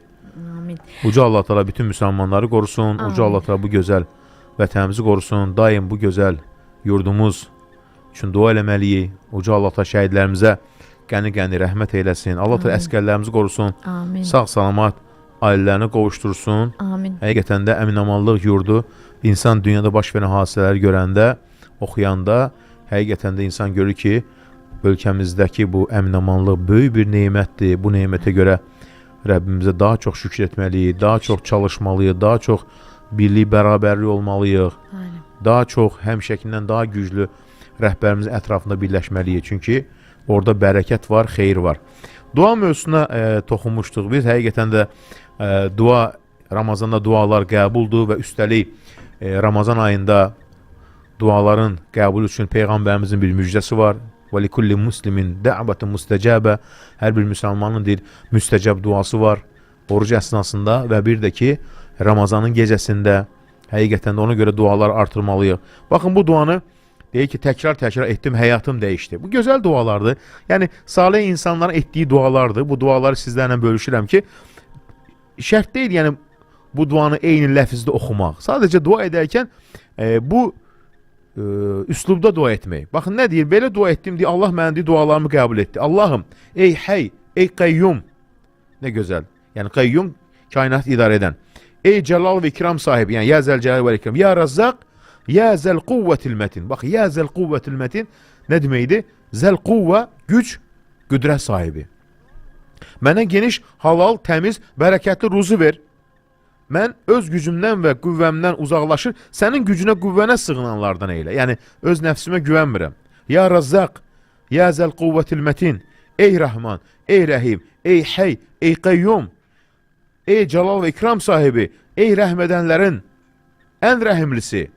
Duaların əvvəlində, yəni belə gözəl sözlər demək. Baxın, nə gözəl bir fayda. Bil ki, Allah sənə nəzər etdikdə, Allah təala insanın qəlbinə baxar. Allah sən nəzər etdikdə və sənin yalnız ona dayandığını, yalnız ona güvəndiyini, ehtiyaclarını ondan başqa heç kimsədən istəmədin gördükdə, qəlbində bu varsa, o zaman Allah sənə istədiyindən daha xeyirlisini verər və arzuladığından daha artıq şəkildə səni izzətləndirər. Əgər duana tez cavab versə, bu həm ehtiyacının yerinə yetməsi, həm də dünya və axirət xeyrinin birlikdə gəlməsi deməkdir. Əgər cavab gecikirsə, bil ki, səni ondan daha xeyirli bir şeylə əvəz etməsidir. Yəni, sən hər iki halda xeyir içərisindəsən. Bax, dua edən insan bu hisslərdə olmalıdır. Baxın, deyil ki, salihlərdən birisi bir gün deyir, yəni duada bir nümunə, bir kafedə oturmuşdum, qarşımda bir adam var idi, üzü çox kədərli idi, elə bil bütün dünyanın yükünü çinində daşıyırdı. Soruşdum, dedi ki, bu 7 ay işsizdir, bu Ərəb ölkədən baş vermiş hadisə. Hər gün gəlir, mən də ona borc verirəm, biraz nəsə yesin. Korona vaxtı gəlib bizim ölkəmizə, şirkət bağlanıb, qalıb belə. Dedim, iş istəyirsən? Dedi, əlbəttə ki. Dedi ki, düzələr? Dedim, bəli, düzələr. Dedim, yatmazdan əvvəl, yəni gecənin son 3'də birisi və ya gecənin bir hissəsində Allahla keçir. Telefonu kənara qoy, çoxlu əstəğfurullah denə. Sonra denə ki, ya hey, ya qayyum, bir rəhmətlik əstəğiz, rəhmətlə sənə yalvarıram. Quran oxu, Quran nurdur. Sonra de, ya Rəbb, mən sənin qulunam, alnım sənin əlindədir. Mənə halal bir iş nəsib eylə, çətinlik və yorğunsuzluq ruzi olsun. Səcdə et, səcdənə bu duaları denə. Bunu öyrətdim. Bir neçə gün keçməmiş, deyir, Rəbbimə həmd olsun ki, deyir, işlə təmin olundum. Çünki Allah nədir? Hər şeyə qadirdir. Yetər ki, gecə dua etməyi öyrən. Və indi bu çox rahatdır. Hər çoxumuz sahura qalxırıq. Denə ki, ey çağıranların ən xeyirlisi, ey neymət verənlərin ən səxavətlisi, ey sözündə ən doğru olan, bax, Allah bula tərifdir. Ey hökmündə ən ədalətli, ey bağışlamaqda ən səxavətli, sənin üzünün nuru ilə göylər və yerlər nurlanır. Ruhlar sənə möhtacdır. Qəlblərin rahatlığı səndədir. Ayıbları örtən, qüsurları gizlədən sənsən. Tezliklə ən gözəl, yəni təklikdə ən gözəl yoldaşımız sənsən. Əlimizi açanda üst tutduğumuz yalnız sənsən. Bax, belə gözəl kəlmələr. Ey Rəbbimiz, İzzət verdiyini heç kim alçalda bilməz. Alçatdığını heç kim ucalda bilməz. Yaxın etdiyin yaxındır. Sevindirdiyin xoşbəxtdir. Məhrum etdiyin həqiqətən məhrumdur. Səndən başqa ibadətlə haqq məbud yoxdur. Dualara cavab verən sənsən. Günahları bağışlayan sənsən. Yıxılanı qaldıran, sürüşəni əfv edən sənsən. Ey Rəbbim, sənə sığınıram. Məni öz qapından çevirmə. Nə gözəl bir sözlər. Bu sözlər nədir? Çox faydalıdır. Baxın, həmçinin tabinlərdən məkhul, yəni sahabilər dövründə yaşamış birisi. Deyək ki, kim bu duanı desə, çox gözəl bir duadır. Bunu, bəli, gecə də deyə bilərik. Nədir o? La havlə və la quvvətə illə billə. Güc, qüdrət sahibi yalnız Allahdır. La məlcə minallah illə ileyh. Nə deməkdir? Yəni, deyək, kim bunu deyərsə, baxın, Allahdan başqa heç bir güc, qüvvə yoxdur. Allahdan başqa sığınılacaq heç bir şey yoxdur. Dönüş yalnız onadır. La məlcə minallah illə ileyh. Yəni, Allahım, səndən başqa sığınacaq yoxdur. La havlə və la quvvətə illə billə. Denə, Allah'ım səndən başqa sığınacaq yoxdur. Allah onun 70 növ zərəri uzaqlaşdırar. Onlardan ən yüngülü belə deyir, yoxsulluqdur. Ona görə bu zikri daim təkrar et. Amma onu yalnız dillə deyil, səmimi və ixlas, səmimi qəlblə, həqiqətən aciz olduğunu, güc və qüdrətin yalnız Allahdan gəldiyini hiss edərək denə. La havlə və la quvvət illə billah və la məlcə minallah illə ileyh. Allahdan başqa heç bir güc və qüvvə yoxdur. Allahdan başqa sığınılacaq heç bir şey yoxdur. Dönüş yalnız onadır. Yəni öz dilimizdə.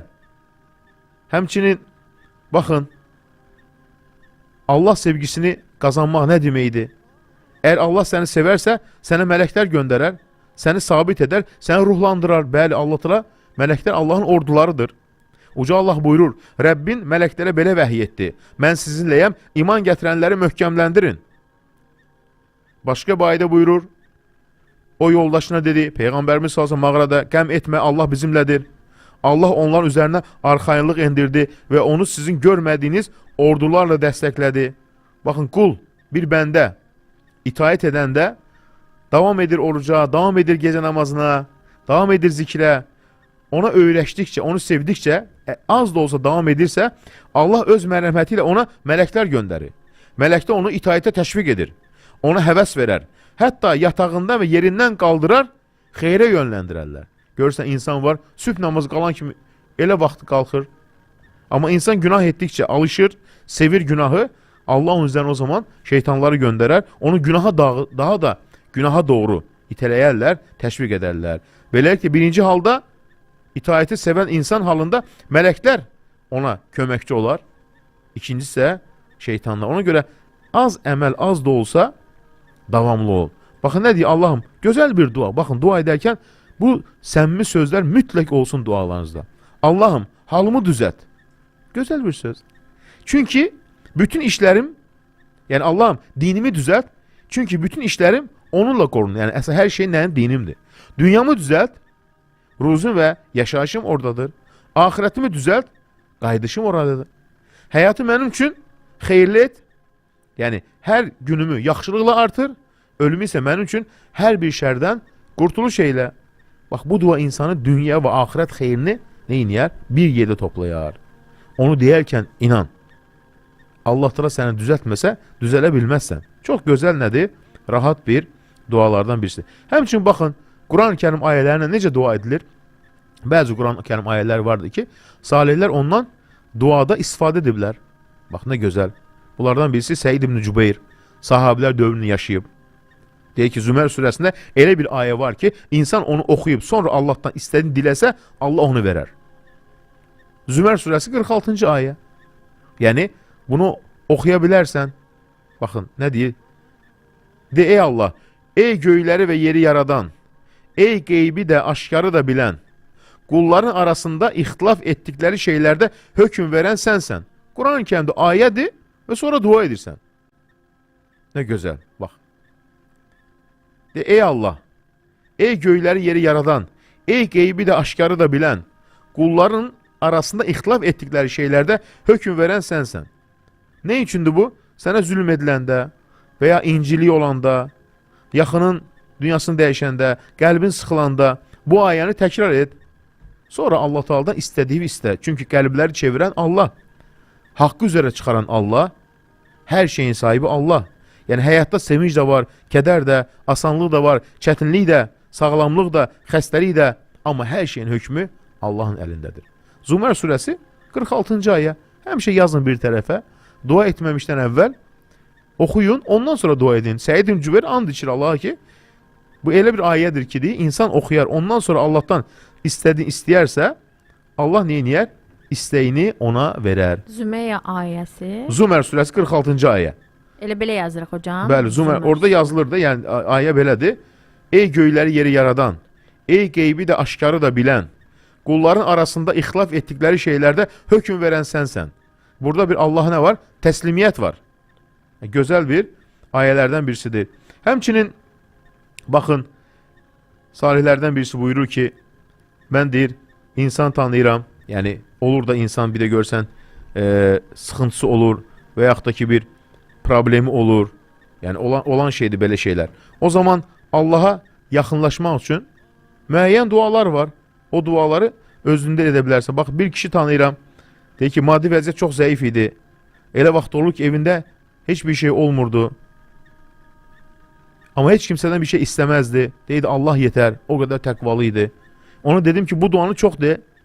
Çünki Allah Teala Zariyyə surəsi 56, 57, 58 buyurur ki, İnnallahu var-razzaqu zul quvvetil metin. Həqiqətən Allah deyir, Rəzzaqdır, bol ruz verən, zul quvvetil metin. Güc, mətin. Güc qüdrət sahibidir. Dedim ki, deyir, hər zaman səcdəmdə, Ya Rəzzaq, bax, Allahın adlarına dua edilir. Ya Rəzzaq, ey ruzu verən, Ya zəl quvvetil metin. Yəni, ruzu verən Allahdır, güc və qüvvət sahibi odur. Ya Rəzzaq, Ya zəl quvvetil metin. Səcdəmdə deyir, dilimdən düşürmədi həmən insan deyir. Quran-ı Kərimdə o ayədən çıxmış bir Allahın sifəti, adları və Allahın adlarına dua edir. Ya Rəzzaq, Ya zəl quvvetil metin. Vallahi heç uca Allah ummadığı yerdən ruzu qapılar açdı. Yəni, milyonlarla dəyərində Allah Teala nə elədi? Onu iş qismət elədi. Çünki nəyə görə? Qəlbini Allaha bağladı. Həmçinin baxın, dualardan əvvəl uca Allahın adları ilə dua etmək, Allahın adları, sifətləri ilə duaların qəbulu üçün nədir? Çox önəmlidir. Ona görə Peyğəmbərimiz sallallahu aleyhi ve sellem səcdə tələsməzdi. Səcdəsində çoxlu Allaha həmd edərdi. Bunlardan birisi, baxın, çox gözəldir.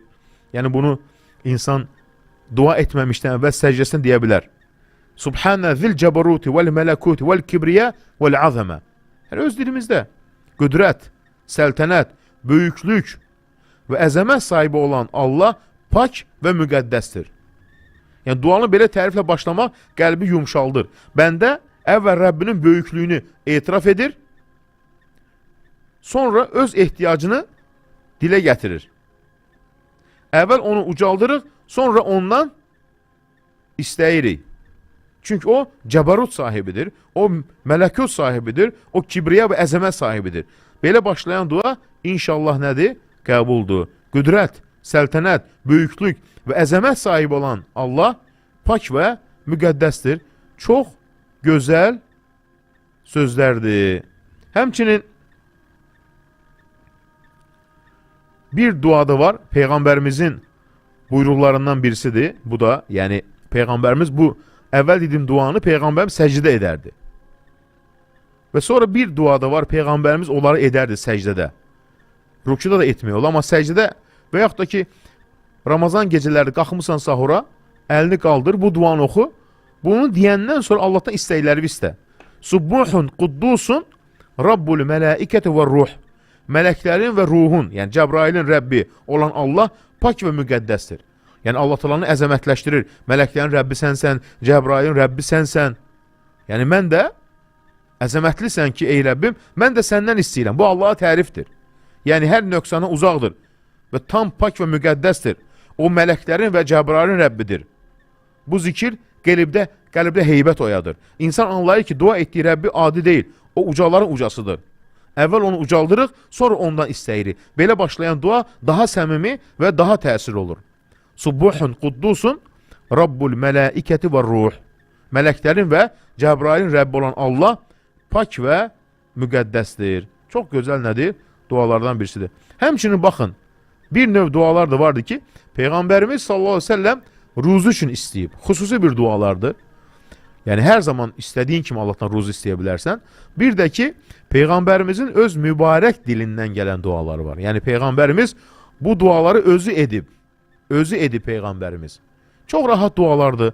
Baxın, bu duaları səcdədə eləyə bilərsən. Və yaxud da ki, əlini açıb dua edə bilərsən. Yol gedirsən, yəni evinə gedirsən, avtomobilində, ictimai nəqliyyatda dua elə. Peyğəmbərimizin 4 dənə ən məşhur duası var. Hətta onlardan birisi var ki, Peyğəmbərimiz dəstəmaz alandan sonra edərdi. Birinci nədir? Nə deyərdi Peyğəmbərimiz? Baxın, Peyğəmbərimiz o duaları kimlərə nümunə götürərdi? Əvvəlki Peyğəmbərlərə. Nə deyərdi? Allah məni bağışla. Çünki bir şey istəməmişdən əvvəl Allah Taala'dan bağışlanma dilə. Nəyə görə? Günahlar bağışlanmanın, günahlar duanın qəbuluna manidir. Nə deyərdi? Baxın, öz dilimizdə. Allahım, məni bağışla.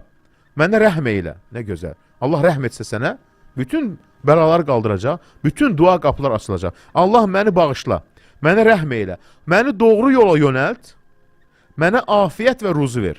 Ruzu bildi. Afiyyət nədir? Yəni sağlamlıq, gözəl həyat, xoşbəxt həyat.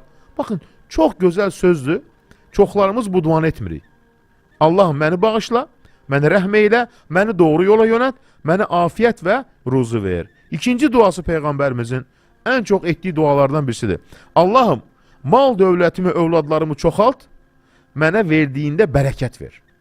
Biz hər zaman mal dövlət istəyir, amma bərəkət istəmirik. Mal dövlət gəldiyi kimi də gedir. Allah onu bərəkət verməsə, bərəkətli olmayacaq. Belə dinə, Allahım, mal dövlətimi, övladlarımı çoxalt, çox övlad istəmək neymətdir və mənə verdiyini bərəkətli elə. Üçüncü dua, bu duanı Peyğəmbərimiz hətta dəstəmazdan sonra edərdi. Ona görə nə deyir alimlər?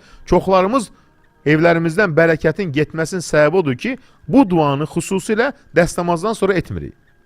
Nədir o? Nə deyərdi? Allahım, günahımı bağışla, evimi geniş et, ruzimə bərəkət ver. Çox rahat sözlər. Baxın, Allahım, günahımı bağışla, evimi geniş et, ruzimə bərəkət ver. Bunu dəstəmazdan sonra edə bilərsən. Nəyə görə? Çünki dəstəmaz alıb insan paklanıb, dəstəmazın hər damlasıyla insan günahları bağışlanır. Paksan, bu duanı edirsən. Allahım, günahımı bağışla, evimi geniş et, ruzimə bərəkət ver. Möhtəşəm bir dua. Dördüncü dua, bu da Peyğəmbərimizin ən əzəmətli dualarından birisidir. Hətta bir gün Peyğəmbərimiz evinə qonaq gəlir. Peyğəmbərimizin yanına qonaq gəlir, məsciddə oturur. Həyat yoldaşı xəbər göndərir, heç kimsə evində yemək olmur. Peyğəmbərimiz də belə dua etdi. Allahım, sənin fəzlətini və rəhmətini diləyirəm. Onun sahibi yalnız sənsən. Etiraf. Yəni, Allahım, sənin fəzlətini və rəhmətini diləyirəm. Bax, demədi, ruzu ver. Allah nəyin fəzilətini, neymətini istədi. Bir də nəyi istədi? Rəhmətini istədi. Allah rəhmətini indirəndə hər şey gəlir. Üzərindən bir neçə saat keçmiş ki, Peyğəmbərimizə hazır bişmiş qoyun hədiyyə etdilər. Dedi ki, bu Allahın fəziləti, hələ rəhmətini gözləyirik. Allahım, sənin fəzilətini və rəhmətini diləyirəm, onun sahibi yalnız sənsən. Bir salihlərdən birisi deyir ki, bu duanı dilimdən düşürmədim. İstəyim var, istəyim onsuz Allah təala bilir, qəlbimdən keçəni. Deyir, bu duanı dilimdən düşürmədim. Allahım, sənin fəzilət və rəhməti istəyirəm, onun sahibi yalnız sənsən. Yəni, və lə yəmlikuha illə ənt. Yəni, səndən başqa, heç kimsə deyil bunun sahibi. Burada bir etiraf var. Deyir, Allah həmd olsun deyir, Allah təala bütün sıxıntılarımı neynədi? Aradan qaldırdı. Həmçinin də Quran-ı Kərim Zariyat surəsindən götürən Ya Razzaq, Ya Zəl Quvvətil Mətin deyə bilərsən ki, ruzumu geniş et, bol et, ruzu sıxıntısı çəkməyim. Bu sözləri deyəndən sonra Ya Razzaq, ey daimi ruzu verən, Ya Zəl Quvvətil Mətin, ruzumu geniş et, bol et, ruzu sıxıntısı vermə. Həmçinin yəni dualardan gözəl, bax, dua edərkən gəlin bu kəlmələrdən istifadə edək. Rəbbimizin sevdiyi dualardan birisi. Allahım, sənin qapından başqa bütün qapılar üzümə bağlandı, etiraf. Üz tutacağım başqa bir qapı qalmadı. Sənin qapına gəldim. Çünki bilirəm ki, sənin qapın heç vaxt bağlanmaz. Allahım, istəyimi mənə ver, qəlbimi sevindir, işimi asanlaşdır. Baxın, deyirlər ki, bu dua ümidsiz anlarda edilən bir yalvarışdır. İnsan anlayır ki, çıxış yolu nə insanlarda, nə səbəblərdə, nə də dünyadadır. Yeganə açıq qapı Allahın qapısıdır. Kim o qapıya yönələrsə, Allah onu neynəyər? Boş qaytarmaz. Həmçinin baxın, salihlərdən birisinin belə bir duası var idi. Bu da gözəl dualardan birisidir. Sonra keçərik suallara inşallah. Nə deyir? Baxın. Allahım, bizə verdiyin xeyirləri bizdə olan günahlara görə bizdən məhrum etmə. Günahlar neyniyir? Neymətləri aldırır. Allahım, bax, bu duanın bu yeri çox önəmlidir. Allahım, istədiyin şəkildə və istədiyin tərzdə bizə kifayət et. Yəni, mən istədiyim kimi deyil, sən istədiyin şəkildə. Allah həval edirsən. Allahım, istədiyin şəkildə və istədiyin tərzdə bizə kifayət ol. Həqiqətən sən hər şeyə qadirsən. Allahım, bizdən neymətini əsirgəmə, bizə olan lütfünü kəsmə, bizə öz mərhəmətini bəxş et, bizi zikrinə, şükrünə və ibadəti gözəl şəkildə yerinə yetirməyə müvəffəq eylə. Biz səndən başqa heç kimə ümid etmirik. Tək ümidimiz sənsən. Səylər və səbəblər yalnız vasitədir. Səxavətli və sonsuz ehsan sahibi yalnız sənsən. Ey kərim olan Rəbbim. Ey Rəbbimiz, çətinliyimizi aradan qaldır. Bizi şükr edən qullarından eylə. Səndən başqa ibadətlə haqq məbud yoxdur. Sənə həmd olsun. Həqiqətən biz öz nəfsimizə zülm etmişik. Yəni insan nə edir? Öz acizliyini etiraf edir. Bir də Peyğəmbərimizin sığındığı şərlər vardı ki, ən çox Peyğəmbərimiz bunlardan sığınardı. Çünki bu insanın bütün həyatını yəni əhatə edir. Nə deyərdi? Ənəs ibn Məlikdən gələn rivayətdə Peyğəmbərimiz bunu səhər namazında eləyə bilərsən, səcdə eləyə bilərsən, istədiyin zaman eləyə bilərsən. Allahım, qəm və kədərdən sənə sığınıram. Bax, sonra deyir ki, məni kədər, qəm bastı. Bir Allaha sığın. Allahım, qəm və kədərdən sənə sığınıram. Acizlik və tənbəllikdən sənə sığınıram. Sonra qorxaqlıq və xəssizdən sənə sığınıram. Oldu 6. Borc yükündən və insanların məni əzməsindən, insanların qəhrindən sənə sığınıram. Burada deyir ki, alimlər, Peyğəmbərimiz 8 şərdən Allaha sığındı və hər şeyi əhatə edir. Qəm və kədər, keçmişə görə üzülmək, kədərdir. Gələcəkdən qorxmaq, qəmdir. İnsan ya olmuşa ağlayır, ya da olacaqdan narahat düşür. İndidən Allaha sığınırsan. Acizlik və tənbəllik, ya bacarmır, bu acizlikdir, ya bacarır, amma etmir, tənbəllikdir. Hamısı ikisi bir-birinə yaxındır. Qorxaqlıq və xəsislik, ya bədəni ilə xeyir vermir, qorxaqlıqdır, ya da mali ilə xeyir vermir, xəsislikdir. Borc yükü və insanların əzməsi, yəni borc və insanların qəhri. Yəni maddi yük insanı sıxır, ya da insanların təzyiqi onu əzir. Borca düşür, insanların qəhri, yəni insanlar nə edir? Borcunu tələb edir. Ona görə bu dua insanı həm daxili zəifliklərdən, həm də xarici təzyiqlərdən qoruyur. Yəni bu qısa dua əslində bütün şərin növlərini əhatə edir. Ona görə bu duanı tez-tez oxumaq lazımdır. Deyək ki, Allahım, bizi qəm-kədərdən, acizlikdən, tənbəllikdən, qorxaqlıq və xəsislikdən, borcun ağırlığından və insanların qəhrindən və ya insanları məni sıxışdırmasından sənə sığınıram. Çox möhtəşəm bir nədir? Dualardan birisidir. Bu duanı yəni mütləq oxumaq lazımdır. İnşallah bu duaları da dinləyicimiz yazırlar ki, bəziləri yazıb ki, yaza bilmədi. Paylaş. İnşallah paylaşarıq. Dua mövzusu bitmir ki, bitmir maşallah. Ələdir, çox gözəl dua barəsində mövzularımız var. İnşallah sabah izah eləyərik. Boğulanın duası nə deməkdir? Boğulanın duası. Yəni onun elə bir gözəl vəsfi var ki, hətta hədis gəlir, vaxt gələcək ki, insanlar deyir, boğulanın duasından başqa onu heç bir şey xilas etməyəcək deyir. Boğulanın deyəndə, boğulanın duası, yəni o duanı hansı halda edəcəksən? Belə bir hədis gəlir ki, vaxt gələcək ki, yəni fitnələr artacaq, problemlər insanları da yalnız deyir, boğulanın duası xilas edəcək. Onu inşallah nə vaxt deyəsən onu hocam? Vaxtımız bugün olmasa sabahki verişimizdə onu izah edərik. O dua etməyin halıdır. Yəni insan desənizə hocam, mən boğuluram. Bu uzun bir mövzudur. Bu duanı gözəl bu duanın deyilməsi, qəbli necə olmalıdır, bunu izah eləmək lazımdır. Tamam. Çünki belə bir rivayət oxudum ki, bu rivayət səhihdir. Deyir ki, vaxt gələcək ki, deyir, yəni düşünün, Peyğəmbərimizdən rivayət gəlir, sahabələrdən də gəlir rivayət ki, vaxt gələcək deyir ki, insanı deyir, belə duadan başqa deyir, heç bir şey deyir, xilas etməyəcək deyir, həqiqətən də. Yəni insanın bu halıdır, dua halıdır. Ona görə duaları gözəl öyrənmək lazımdır ki, duanı etmək, dua bir ibadət, dua bir fəndir.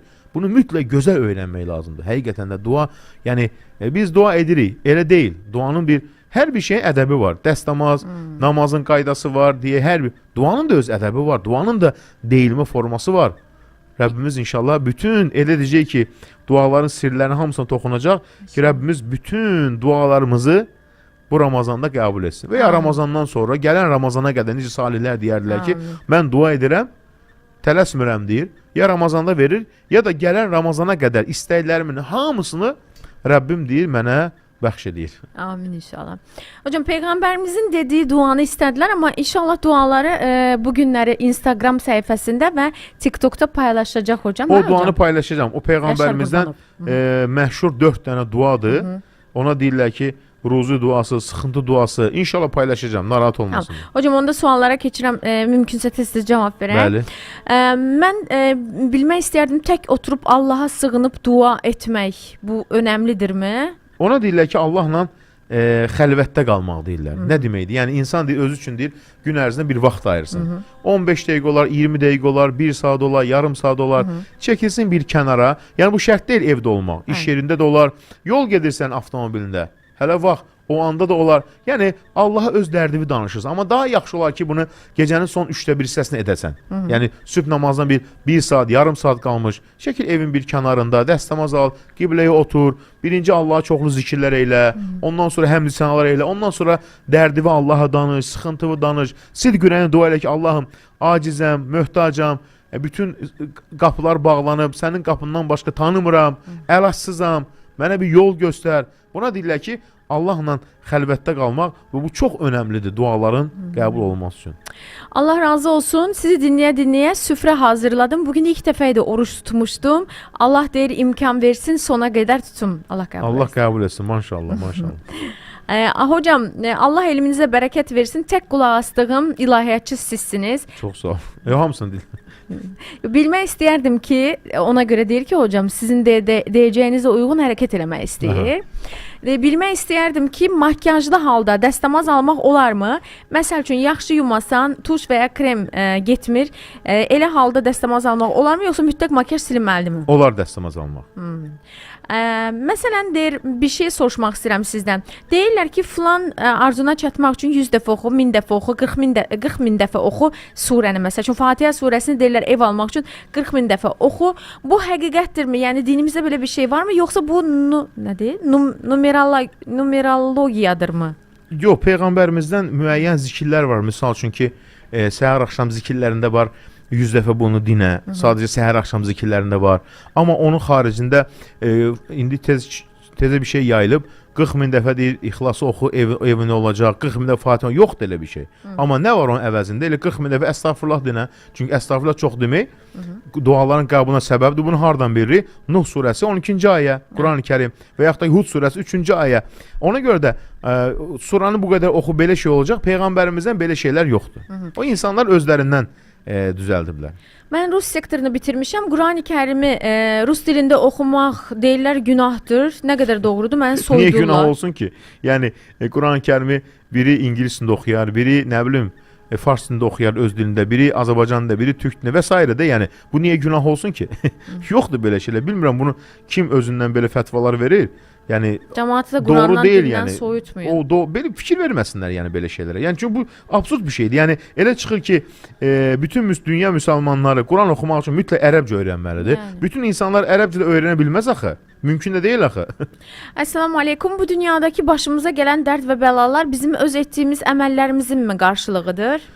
İki məsələ var. Əməllərimizlə qarşı ola bilər və yaxud da ki, Allah Taala'dan bir imtahan ola bilər. Bunu hardan bilirsən? Əgər misal üçün deyək ki, günahların varsa, daim günahlar edirsənsə, günahların da səbəb ola bilər. Fəbimə kəsəbət əydikum. Allah buyurur Quran-ı Kərimdə, yəni başınıza gələn müsibətlər fəbimə kəsəbət əydikum. Yəni əllərinizlə etdiyiniz günahlara görə. Amma sən desən ki, mənim günahlarım yoxdur, dost doğru bir insanam, hər şey diqqət yetirəm, amma müsibət gəlsə, bu zaman deyirsən ki, imtahandır. Hocam, uzun da tez-tez oxumağa çalışacağam. Qaynatamın indi 80 yaşı var. Cavanlıqda qaynanama və uşaqlarına əziyyətlər verib, yeməyin ən yaxşısını özünə istəyib, uşaqlarına həmişə hədə qorxu içində yaşadıb, yəni çox əziyyətlər verib. Burada hamısını yaza bilmirəm. Ona bir yaxşı əməl edəndə həmin vaxtda Allah köməyinə olsun deyir və dua edir. Sonra bir başqa övladı ona nəsə etsə, ona dua edir, amma o birinə də lənət oxuyur. Bütün övladları ona çox yaxşı baxır. Qaynanam 10 ildir rəhmətə gedib, qaynanam sağ olanda da, öləndən sonra da başqa qadınlarla evlənib və o qadınlar da dözə bilməyib çıxıb gediblər, onu tərk ediblər. İndi tək qalıb. Gedib gəlirik, necə lazımdır ona baxırıq, amma yenə də arxamızca danışır, hər dəfə narazı qalır övladlarından. Amma bir ata kimi onlara heç nə etməyib, amma uşaqları yenə də ona baxır Allah xatirinə. Yəni belə valideynin nə haqqı var övlad üzərində hocam? Uşaqlarının gəncliyini məhv edib buna bir açıqlama istəyərdik. Övladın üzərində haqqı var ki, dünyaya gəlməyinə səbəbdir, bu bir.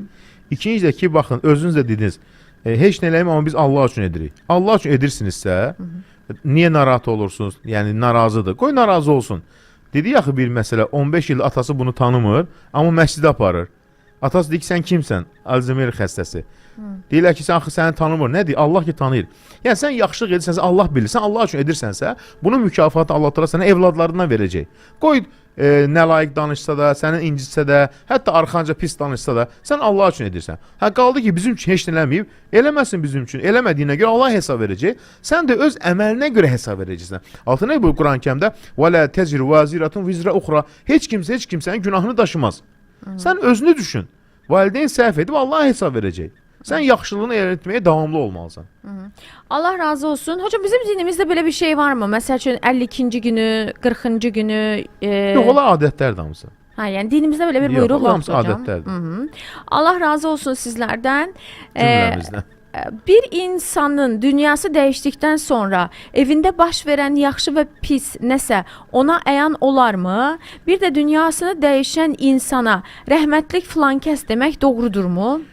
Doğrudur deyirsən, deyər rəhmət, yəni Allah rəhmət eləsin mənasındadır. Eyib etməz onu deməkdə. Ayan olması, yəni yox, bu dünyada baş verən hadisələr görmürlər. Onlar axirət dünyasındadır. Ola bilər ki, insan misal üçün bu da bir necə deyərlər, atasını yuxuda görsün, anasını yuxuda görsün. Misal desin ki, misal üçün ola bilər ki, mənim filan kəsə borcum var, ged o borcu ödə. Əgər həqiqətən də borcu var. Misal insan olub ki, yuxuda deyir, atam mənə dedi ki, mən borcum var. Həmən adama getdim, dedim ki, mənə atamın borcu var, dedi, hə, deyir, hardan bilsən? Dedim, atamı yuxuda görmüşəm, borcu ödəmək istəyirəm. Bu bir işarə dağıtadan, çünki yaxşı yuxu, yaxşı yozulur. Bacıma elçi gəlir, mən istəmirəm onlarla qohum olmaq, ata qohumlarımı heç sevmirəm. Atamın mənə elədiyi şeylərə görə bu doğrudurmu? Doğru deyil. Sən Allah üçün qovumlu əlaqələrini saxlayırsan. Kim nə eləyir, özünə ziyan vurur. Vəssalam. Sən özünü düşün. Hər kəs deyir, özünü düşünsün. 30 il xəstə qoca ata-anama xidmət etmişəm. Mənə Allahın hədiyyəsi nədir hocam? Cənnət. Ondan böyük nemət ola bilər, cənnətdən böyük. Nə istəyirsən başqa? Sürücüyəm, yanımda müştərilər olduğu zaman ucadan səsli zikr edə bilmirəm, ürəyimdə zikr edirəm, doğru mu edirəm? Zikr yəni ürəkdə deyil, dillə deyilməlidir, amma asta səslə deyil. Əgər yox, dinləyici deyirəm, müştərilər narahat olacaqsa, demə, heç nə olmaz. Yəni onların yanına narahat olacaqsa, onlar düşəndən sonra dinə. Amma ki, yəni asta səslə, özün eşidən formada, yəni pıçıltı ilə də zikr eləyə bilərsən. Orucu açanda necə dualar edim, soruşur. Orucu açanda yəni xüsusi Peyğəmbərimizdən bir dua var ki, susuzluq getdi, damarlar islandı, Allahın izni ilə savablar yazıldı, bu dua var. Onun xaricində isə, yəni istədiyin duaları eləyə bilərsən. Mən dua edərkən əsnəmək gəlir, şeytanın vəsvəsəsindəndirmi? Bəli, bəlkə də sən çox gözəl dua edirsən, şeytan mane olmağa çalışır ki, sən dua etməyəsən. Sən dualara davamlı ol. Belə bir niyyət etmişdik, filan işimiz alınsa qurban kəsəcəyik. Həmin iş düzələndə qurban kəsilməli idi, lakin biz bunu müəyyən səbəblərdən 1-2 il gecikdirmişik. Bunun bir günahı varmı? Bir də niyyət qurbanını Ramazan ayında kəsmək olarmı? Baxın, nəzir ümumiyyətlə nəzir Peyğəmbərim innəmə yustaxracu minəl bəxil. Nəzir deyir, paxıldan çıxır deyir. Yəni nəzir haram deyil, nəzir edə bilərsən. Amma nəzir paxıldan çıxır, sanki şərt qoşmuş kimi olur. Amma əgər istəyirsən ki, Rəbbin sənin dualarını qəbul etsin, get həmən xeyir əməli gör. Deyək ki, demirsən ki, misal üçün işim düzəlsə bir qoyun kəsəcəm. O qoyunu kəs, kasıblara payla, Allaha dua elə. O nəzirdən üstündür. Nəyə görə? Çünki sədəqədən sonra dualar qəbuldur. Amma nəzir etmisənsə, deməli onu yerinə yetirməlisən. Yaxşı, ikinci sualı belədir. Mən qurbanı kəsib ehtiyacı olan ailələrə paylamaq istəyirəm, lakin atam qohum əqrabaya paylamağımızı təklif edir. Qohumlarımızın isə maddi imkanı yaxşıdır. Bu halda qurbanı kimə paylamağımızı? Qohumlara da payla, digərlərinə də payla. Atanı da razı sal, kasıblara da payla. Mən qazancıma 1 manat olsun belə haram qatmıram, amma borclardan qurtula bilmirəm hocam. Çoxlu zikir, çoxlu dua. Baxın, dünən gözəl bir borc duası paylaşdım. O duanı mütləq əzbərləmək lazımdır. 2 dənə dua paylaşdım. Gecə namazını eləmək lazımdır. Bir də ki, tək gecə namazı deyil. Yəni gün ərzində çox etmək və bir də çoxlu nədir? Əsas nədir? Zikr eləmək. Zikirləri insan gərək dilindən düşürməsin. Gecə gündüz. Kiməsə söz verib üzərində durmamaq, günahdırmı? Söz vermisənsə yerinə yetir, bəli. Bacardığın qədər həmən məsələni yerinə yetirməlisən. Əmim bizim ailəyə atamın sağlığında da çox uyğunsuz şeylər edib, pisliklər edib. Atamdan sonra da edib. Mən əmimlə danışmıram. Sadəcə danışmıram. Nə pislik, nə də yaxşılıq etmirəm. Bu günahdırmı? Danış. Edib özü cavab verəcək Allah Taalaya. Sən isə qovumlu əlaqələrini kəsmə. Heç olmasa telefonla əlaqə saxla. İndi sosial şəbəkələrlə əlaqə saxlamaq rahatdır. WhatsApp-la əlaqə saxla. Keçən Ramazanda anamla sizə qulaq asırdıq. Bu il təəssüflər olsun ki, tək qulaq asıram. Analar üçün dua etsəz sevinərdim can. Hər zaman analar üçün dua edirik. Allah bütün dünyasını dəyişən analarımızın, atalarımızın məkanını cənnət eyləsin, günahlarını bağışlasın, qəbirlərini nurlu eyləsin. Biz hər zaman bunu edirik və özünüz də çox edin. Çoxlu deyin ki, Rəbbim məni və anamı bağışla və ya məni və valideynlərimi bağışla. Hamısı olar. İftar vaxtı çatanda azan səsi eşidilmirsə iftar açmaq olarmı təyin olunan saatda? Bəli, əzan səsi eşidilmirsə, əlindəki cədvəllə iftarı aç. Övlad üçün qorunma rukiyyələri YouTube-da hansıdır və dinlənməklə qəbul olurmu? Mən Dinləmək də qəbul olur, amma ki o duaları insan çalışmalıdır öz evladları üçün özü oxusun. Dinləməyin öz yeri var. Dinləyərsən Qurani-Kərim, müəyyən surəli ayələr. Amma ki o həmən ruqiyyə dualarını insan gərək özü oxusun. Yəni telefonda saxlaya bilər, onu evladına oxuya bilər. Mən fərz qılıram, sünnə yox. Bu günahdırmı? Bir də sədəqəm var. Onu Ramazanda istənilən günmü çıxarım, yoxsa bayramda mı? Baxır hansı sədəqə? Yəni əgər fitrə sədəqəsi deyirsə, Ramazanda çıxarılan fitrə sədəqəsi deməli bayramdan 2 gün əvvəl çıxarılır. Amma başqa sədəqətsə, onu istədiyi zaman çıxara bilər. Əvvəlki sual nə idi?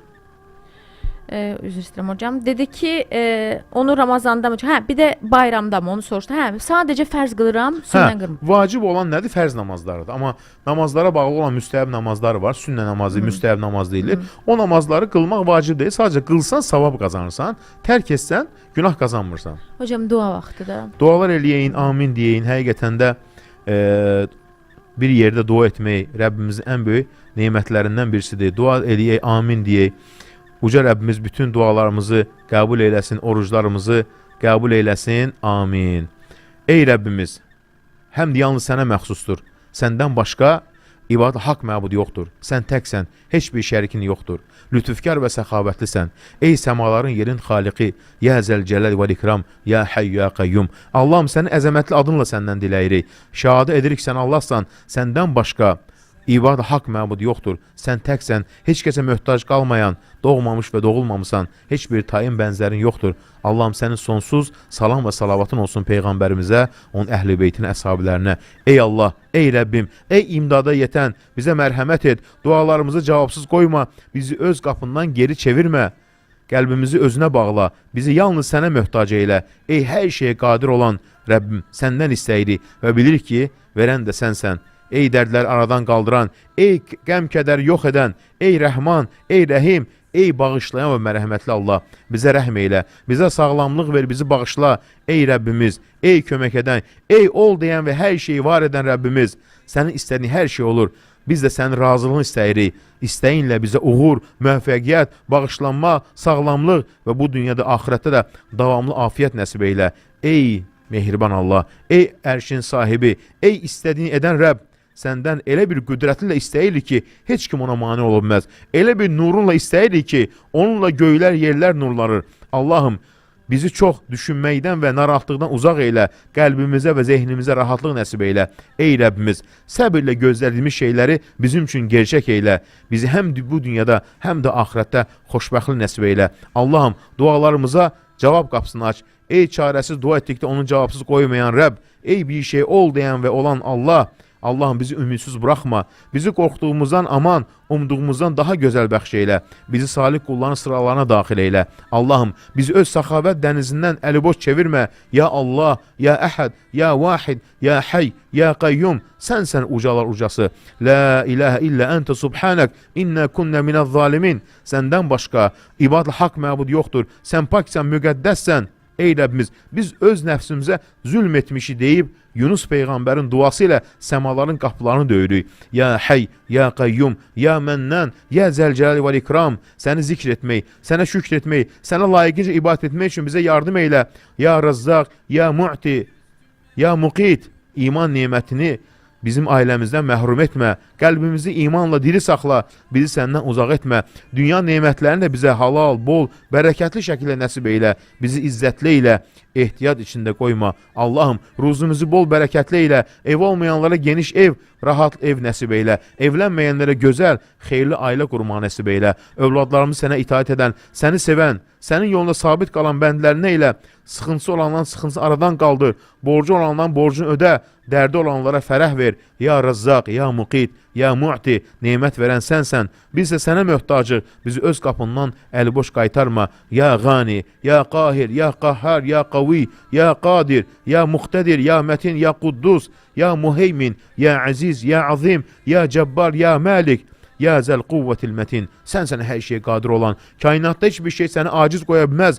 Göylərdə və yerdə olan hər şey sənin əmrindədir. Sən güclüsən, biz isə aciz. Sən qüdrətlisən, biz isə möhtac. Sən məliksən, biz isə sənin qullarınıq. Acizliyimizi etiraf edirik. Sənin gücünə sığınmışıq. Sənin qüdrətinə təvəkkül edirik. Allahım, dualarımızı qəbul et. Bizi dünya sıxıntısından və axirət sıxıntısından qurtar. Qəlbimizə rahatlıq ver. Yolumuzu aç. Bizi öz mərhəmətinə əhatə elə. Ya Qadir, ya Cəbbar, ya Məlik. Bizi öz qapından boş çevirmə. Ya Cəmil, ya Həy, sənə uzanan əlləri boş çevirməyə həya edənsən, əllərimizi boş qaytarma. Ya Rab, ümidimizi qırma, qəlbimizi səndən ayırma. Ya Rab, ya Şafi, xəstəmizə şəfa ver, dərdlərimizə dərman ol, bədənlərimizə sağlamlıq, qəlblərimizə rahatlıq nəsib eylə. Ya Qabid, ya Basid, bizi darlıqda qoyma, ruzumuzu daratma, qapılarımızı aç, yolumuzu genişlət, hər zaman imdadımıza yetiş. Biz acizik, sən isə qadirsən, biz möhtacıq, sən isə cavadsan, bizi öz mərhəmətindən məhrum etmə. Dünya və axirətdə bizi sənə yaxın olanlardan elə. Allahım, vətənimizin xidmətinə duran əskər və zabitlərimiz qoru. Onlara güc ver, qüvvət ver, sağ-salamat ailələrini qovuşdur. Allahım, vətən müharibəsində şəhid olan şəhadətin qəbul elə. Günahlarını bağışla, dərgahında ən uca məqama yetişdir. Ey Rəbbimiz, ey Rəbbimiz, bu gözəl əminamanlıq yurdu olan vətənimizi qoru. Ey Rəbbimiz, üç rəngli bayrağımız həmişə yüksəklərə dalğalansın. Allahım, sən bizim bu gözəl vətənimizi, əminamanlıq yurdunu fitnələrdən, fəsadlardan qoru. Ey Rəbbimiz, sən öz əzəmətli gücünü, qüdrətini düşmənlərimiz və havadarları üzərində göstər. Ey Rəbbimiz, ey Rəbbimiz, sən bizim Ali Baş Komandanımız, rəhbərimiz İlham Əliyev cənablarını qoru. İşlərində müvəffəq eylə, uzun ömürlər bəxş eylə. Ey Rəbbimiz, ey Rəbbimiz, sənə dualar etdik. Duaları isə qəbul edən sənsən. Dualarımızı qəbul eylə. Biz aciz qullarını sevindir. Amin, amin, amin. Sen rahmet dolu